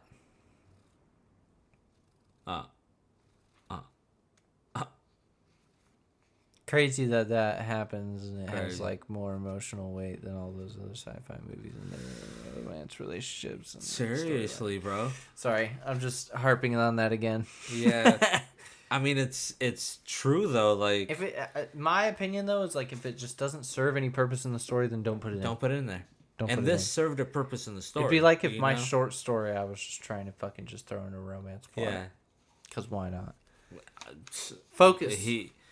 Hey, my character gets bitches. Have you ever seen that meme audio where it's like, We must stay focused, my brothers. We must stay focused. No. I think it's Dr. Omar. That's funny.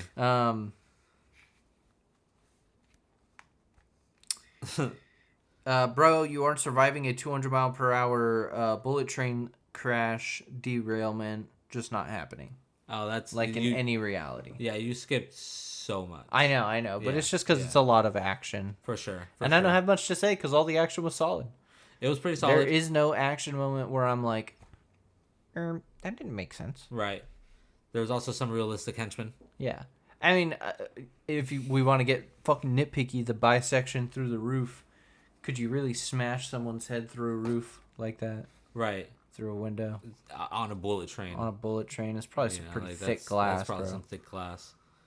You, but who cares? That doesn't matter because it's fun. Yeah. Dude, we're just having a big fucking battle. We didn't talk about that, but he freaking climbs up. Oh yeah, and he fucking breaks through it with his head. Yeah, dude. Hard as hell, fire. Bro. That's so good. Agreed. Super good. Agreed. I agree, my brother. The Fiji montage was also fun. Fiji montage was dope. Yeah. I like the.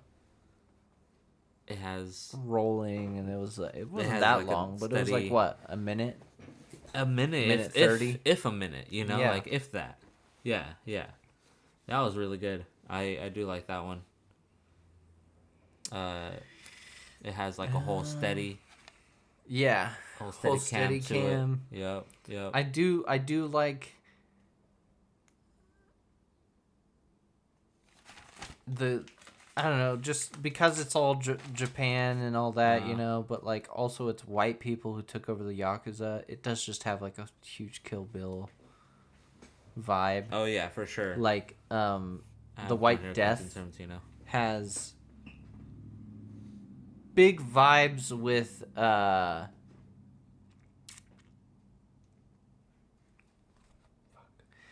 guy Bill. Is it Bill? Bill. Are you thinking about Bill? Bill. Of the movie Kill Bill? Right. Yeah. He just like the hairstyle, you know, the only difference is Russian. For sure. You know, but like he's got a fucking ninja sword. He's got aesthetic. A fucking Oni mask. Yeah. You know, I mean, I don't really think Bill had a mask or anything, but still, you know, like that's the vibe. One thing I did like is the blending of it though. He does Russian roulette. Yes. I like that. That was cool. I'm like, so because he's Russian. Because he's Russian. Like, it's his thing. I like that. Yeah. That's cool. It's cool aesthetics. And it's like a quick little like quick character.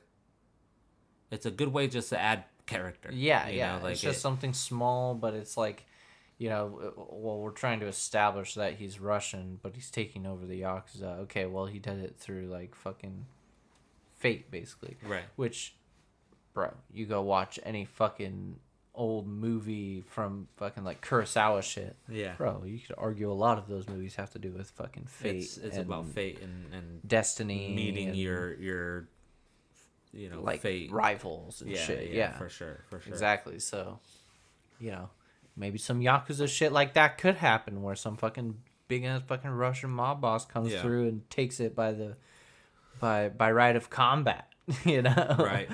Or fate or luck with Russian roulette. Yeah. So even though I'm not a big fan of how maybe convoluted it can get, and at least they justify it with cool aesthetics and for sure and everything we just talked about. Right. The last probably like 30 minutes of it. Yeah. The whole train crash. That becomes or like them stopping at the station and facing fucking White Death and trying to like basically like trick the goons. And there was that time when Aaron Taylor Johnson and Brad Pitt come out, and they're like, oh, you guys do look like twins. That was funny. Exactly. That definitely will detract from the overall like enjoyment or the overall score, because I think even then, like, for me, the enjoyment doesn't go down too much. Yeah, you know, it's you can try to map out everything that they're saying, but it doesn't really matter. Yeah, because yeah, we're here for the most part. Yeah, for the cool shit. Yeah, exactly. And he it just feels like a movie that they wanted to focus more on like the style and the imagery and all that stuff. Yeah, plot lines and whatever is fine. The thing plot twists, they did have like plot twists. Or there are whatever, some plot twists for sure, or and just like reveals. Yeah, reveal. Yeah, they had a lot of, and that's also kind of like a Guy Ritchie thing to do as well, in the sense that all of these different plot lines are intertwined and kind of coming together at the end. Yeah. Something that I think this movie might have benefited from, right? Is having it more low key, a little bit, less blow up. Yeah. The train doesn't destroy a neighborhood that isn't inhabited. Or did everybody die? It was extremely weird because they just kind of walked away, and it was like it literally walked into the happy sunset. Ending. Yeah. I say that everyone lives through this crash. That's some bullshit. Even this bitch didn't die. This bitch being the crazy bitch, princess. yeah. And then I also said, and this entire neighborhood is just like a couple people in some stores who just happen to see it and aren't really freaked out at all. They just kind of like, better call the cops, and that's all that they do. Oh, not again. What? Hello? Like, hundreds of people just got crushed in their homes. For sure. Pets, animals, possessions destroyed. Hello? Or was it uninhabited? Why would it be uninhabited? Sometimes towns just get abandoned. Or were they at Fukushima? Shit. Fukushima is the place where the big tsunami hit a nuclear reactor, and now the whole area is quarantined and evacuated. Right. Yeah. Right. Yeah. It'd be the only example that I could think of an abandoned town in Japan. Yeah. But I don't know. I don't know Japan like that. Maybe there is a lot of fucking abandoned. But I just don't see that. I don't. Yeah. I don't know.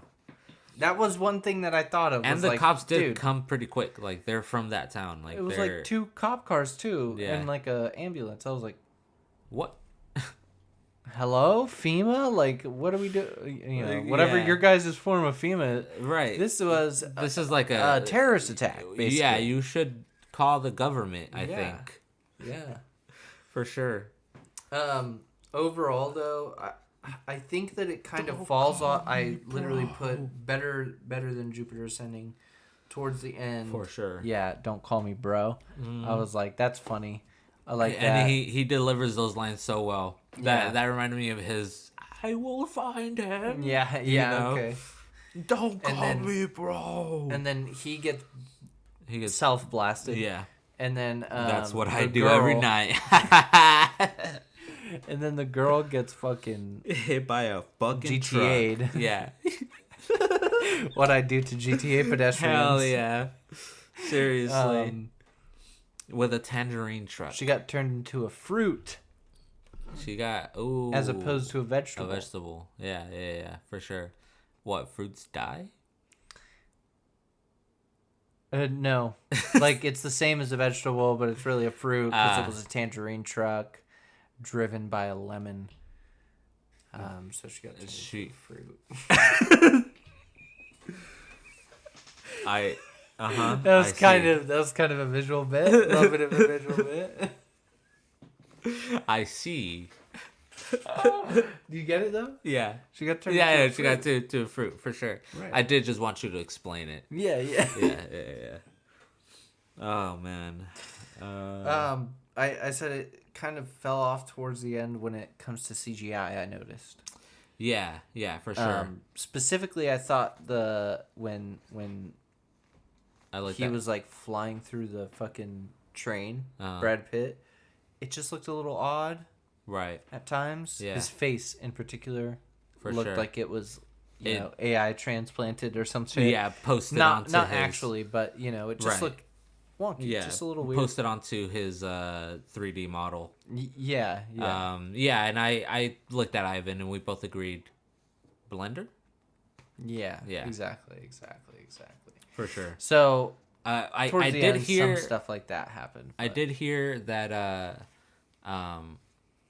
that the train crash was the last thing that they did. Okay. So like, yeah, they ran out of time or they had to rush it. Maybe like they didn't get the reaction that they were looking for with test screenings type of thing. Okay.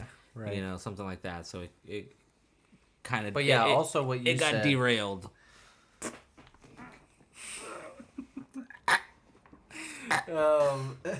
When he fucking says, what did you I'm also ball say? Pointing.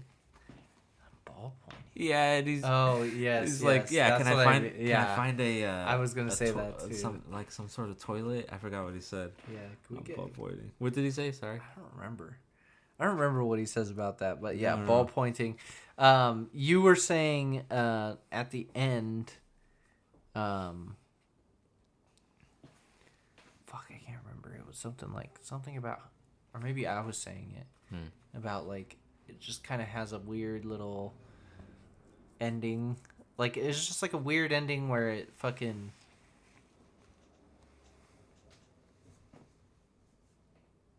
Kind of felt abrupt. I don't know. Like I know Lemons hits the fuck out of her. Yep. But then like, what does he do after? Yeah, it doesn't show. Yeah, he kind of just drives off. Yeah. And then Sandra Bullock. Bullock. And I also thought it was pretty weird to just be like, and also Sandra Bullock. And I was like, okay, so you guys didn't have time to like splice in a million fucking scenes of her talking to him all the time. Like some James Bond shit. Right. So instead you were just like, hey, the whole time it was Sandra Bullock. If you didn't recognize her voice. Yeah, and it was like, okay. If you didn't recognize her the first time.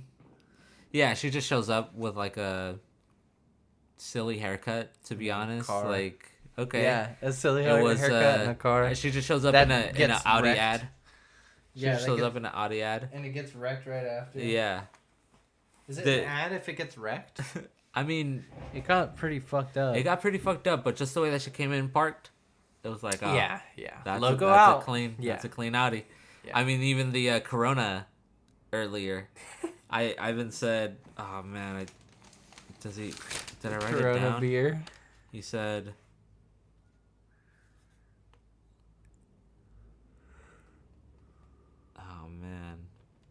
God damn it. He said something to the point where he's like, God damn, product placement of death or something like that.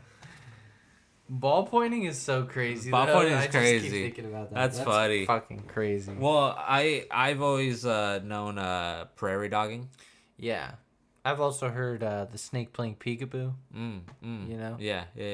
Whack-a-mole. Right. Yep. Right. Yep. Right. Yep. We would say prairie dogging. We would say snake playing peekaboo. Gotta take a shit. You know? Yeah. The usual. Right, for sure. Ball pointing is crazy though. Ball pointing is crazy. Like ballpoint pen. Yeah, for sure, right. for sure. Right. Yeah, dude. So this 87 North was founded by David Leach and Kelly McCormick. He was like my seasoning? No. Yes. He was the stunt coordinator for Jupiter Ascending. Okay, right. TMNT, Tron Legacy. Okay. A bunch of other movies, and he's done stunts for 300, some Underworld movies. He doubled Brad Pitt for a bunch of shit. Yeah. He also did stunts for Balls of Fury. Okay. If you remember that one. Is that... Which one is Balls of Fury, dude? I know I've seen this. I'm sure you have. It's not the dodgeball one. It's no. I think that one's called Dodgeball. Oh, Nobody. Yeah, he directed Nobody. He directed some John Wick movies. Oh, that's why. Wick movies. That's why I know. Violent Night is pretty solid. That's why I know the name. I also like. Did he do the Matrix? Because that's what I was looking for. Yep, he did the Matrix. He did. So yeah, I know this guy. He's done at least one of the Matrix. Any like action. V for Vendetta. Oh, hell yeah, cool. Any action movies that you've seen? W-Man. He's been fucking. What would you call it when you're ball pointing piss? I mean, you got a full tank, you know. The nozzle's about to explode. You know, I'm running out of hot water. Corking it. You're corking it. Yeah, hell yeah. Sorry. I also cork it every night though, so. I'm straight corking my peanuts. My Pinot Grigio. I'm just straight corking. Yeah, man, he has a long list of Brad Pitt shit. Yeah, double Brad Pitt for his movies. Yeah, dude, he's a good freaking. He's good at what he does. But knowing that he's a stunt coordinator makes you understand even the way that the directing works. Right. He's very poppy, very snappy. Everything is fucking knows on the go. What to look at. Yeah. In a fight. Right. You know? Well, also I just mean like the style of his, like the way the scenes jump from next to next very quick, and everything is explained very quickly, and it's like in a flashback that happens. I feel like within 30 seconds, and I feel like that's okay, actually... I get it. I get the gist. Mm-hmm. And that's not a bad thing. That's just saying, like, understanding that he's a stunt coordinator and he's like a fight choreographer makes it's also a tempo. Yeah, exactly. It makes it more understandable. He just executes everything fast paced. That's totally fine. For sure. And I think that also just adds to the the Guy Ritchie style of it also helped me stay engaged compared to something like fucking Jupiter Ascending where I was Jupiter Ascending was way worse. It's a fucking I might have had a fucking couple moments where I was like, damn, there's still an hour left of this movie. But at least I'm sitting here and I'm like engaged and I'm watching the whole time. Yeah. Jupiter Ascending, bro, I was literally yeah, while she's fucking fully reclined, literally like dude, honestly, trying to keep my eyes open. There were a few times in Jupiter Ascending where I started laughing to the point that I had to kick my feet. I started laughing so hard that I kicked my feet, bro. The horrible thing is, I can't even relate to you because there wasn't a single moment where I was like laughing, even because of how bad it was. There wasn't a single moment where I was laughing. I was just fully sitting there, either and that sucks, in pain man. Or on the verge of sleep. Yeah, that sucks. I mean, like, I was laughing. The only thing keeping me awake was the knowledge that Mila Kunis would become my sleep paralysis demon. Not even fucking Bellum. Not even Bellum, no. Yeah. I create life. And destroy it. What was the other thing he said? He says... Oh, God damn it. Oh, man. He says a few things, bro. Are you going to look up quotes? Oh, you're going to... Yeah. Look back to the notes. Yeah, check the notes. Fuck, dude. That's so funny. Oh, man. First thing I saw was genome engineered, and I'm pissed off. I'm pissed the fuck off, man. Yeah, so, you know, if you guys are keeping up with this on a weekly basis... yeah, you wouldn't have heard this episode yet. Yeah. I mean, maybe. Yeah, maybe if you go with I don't remember, shit, bro. Man. I don't remember what he says. Fucking idiot. Oh, you didn't put it in No, I don't think so. I did put the I create life and destroy it. Damn. Yeah, I don't remember. That's funny, man. Whatever. It's all frickin' coots. Yeah, man. This movie's definitely up my alley. Oh yeah, rating for this movie would definitely just be like a solid 7, 8. Okay, yeah, for sure. I was gonna say 8. Yeah, definitely like an 8. scrutinize it a little bit more, 7.5. But I think 8 is a solid if I was being harsh, number. I would say 7. But 8 because, like I said, if someone was like, "Oh, hey, I've never seen this movie called Bullet Train with Brad Pitt. Do you want to watch it with me?" I'd be like, "Yeah, I'm down. I'm down. I'll watch Brad. I'll watch it again. I'll watch Brad Pitt. I would be down to look at Brad Pitt. They do 5 on Letterboxd, huh? Yep. 4. I'd do like 4.5 at that point. You think so? Yeah, because if you're doing it at 80%, it'd be like 4.5. Right? Oh yeah, I have this one on, like right in line with oh, look at that. Pulp Fiction is on this on a 4. Knives Out is on a 4. I don't know if you've seen Knives Out. Yeah, I would say 4. 4.5, but 4. 4. 4. A 4. A solid 8. Yeah.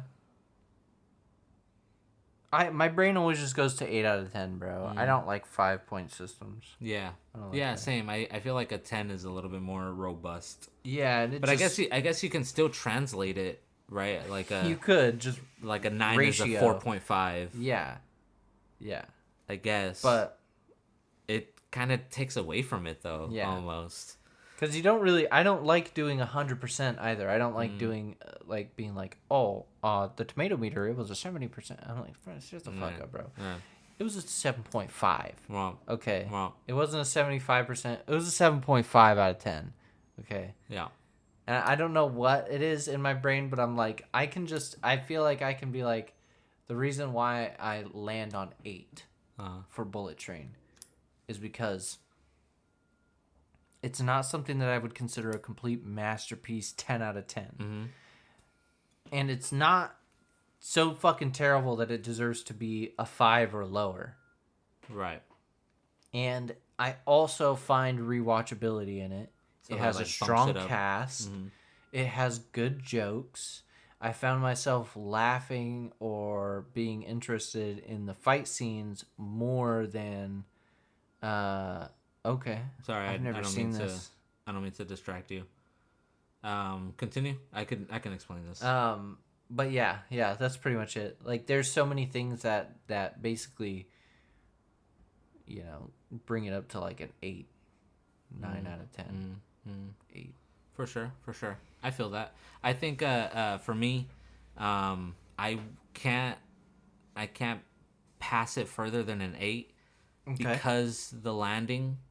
Like the final 30 minutes. Yeah, that's when I drag. Yeah, exactly. That's when I felt that sense of like, oh man, there's still 30 this much left. Yeah. So like that doesn't fully it doesn't get, what am I saying?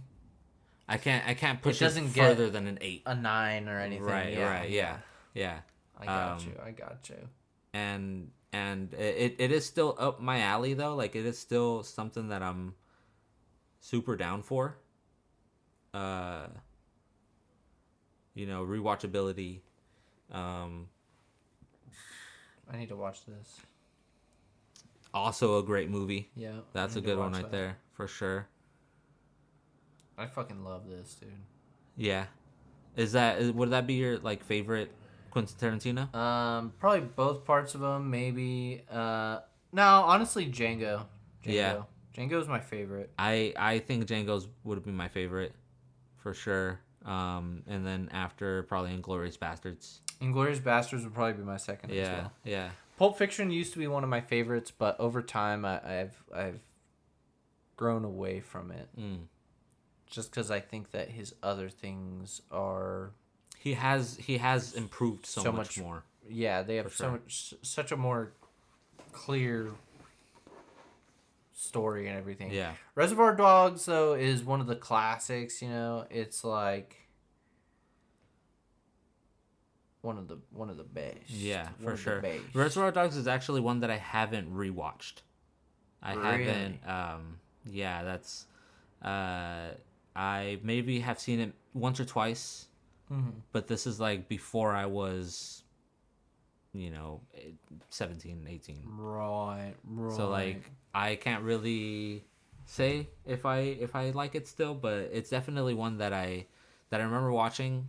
It was probably like through on a Letterboxd Saturday. And just rank a bunch of fucking movies. Yeah, that I've seen. for sure. I mean, I have like close to 200 movies that I've been like kind of futzing with. Yeah.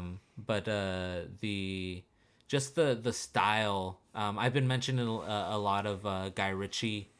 In this podcast for the audible listeners.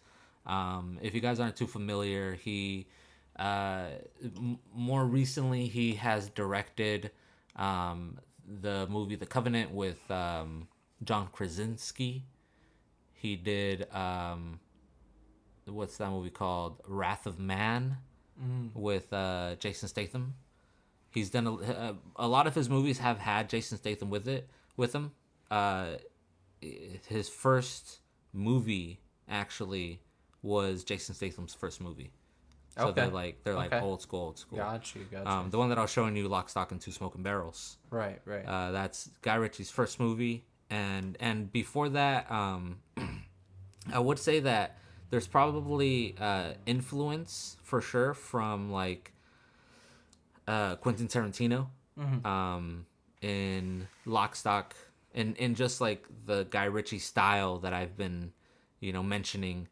Just because I feel like he does embody that style, and there probably was before him, that elements,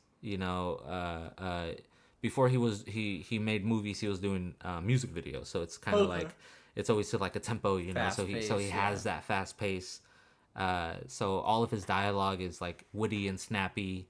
I think that's like probably what we should watch next, maybe. Okay. But what was I saying? Just that style. He has. I mean, I still hold this movie to like a high regard. Damn, it doesn't stream anywhere. That sucks. Oh yeah. It's an hour and 47. Like, it's nice and tight, concise. Yeah. It's nice and tight. Really, it's probably more like hour 35. Right. Yeah, exactly. Yeah.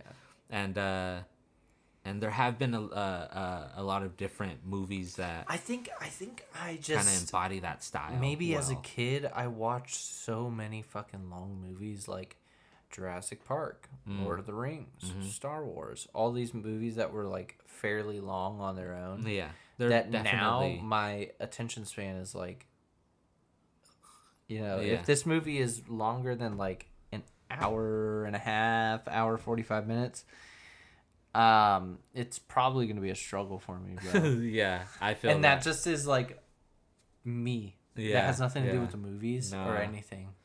No, unless it's like just an incredible movie. Because then I'd probably just be like in it, And that does happen, like... this movie was kind of an example of that, where I might not have been like, oh my god, it's my favorite movie ever, but like, but it's at least it's entertaining the entire time. Yeah, it's digestible enough, and it doesn't make me want to gouge my eyes out. Because Mila Kunis is like, I like dogs. I love dogs. She's trying to hump on a wolf man, and the wolf man is growling at people. And then like the villains are like weirdly horny. Yeah. It was a good time for sure. Join us next time when we do more drugs. I gotta make fucking thumbnails. Yeah. Yep. Yeah, just use a thumb. Yep. I don't know if you've noticed, but I'm gonna continue using the stinky orangutan.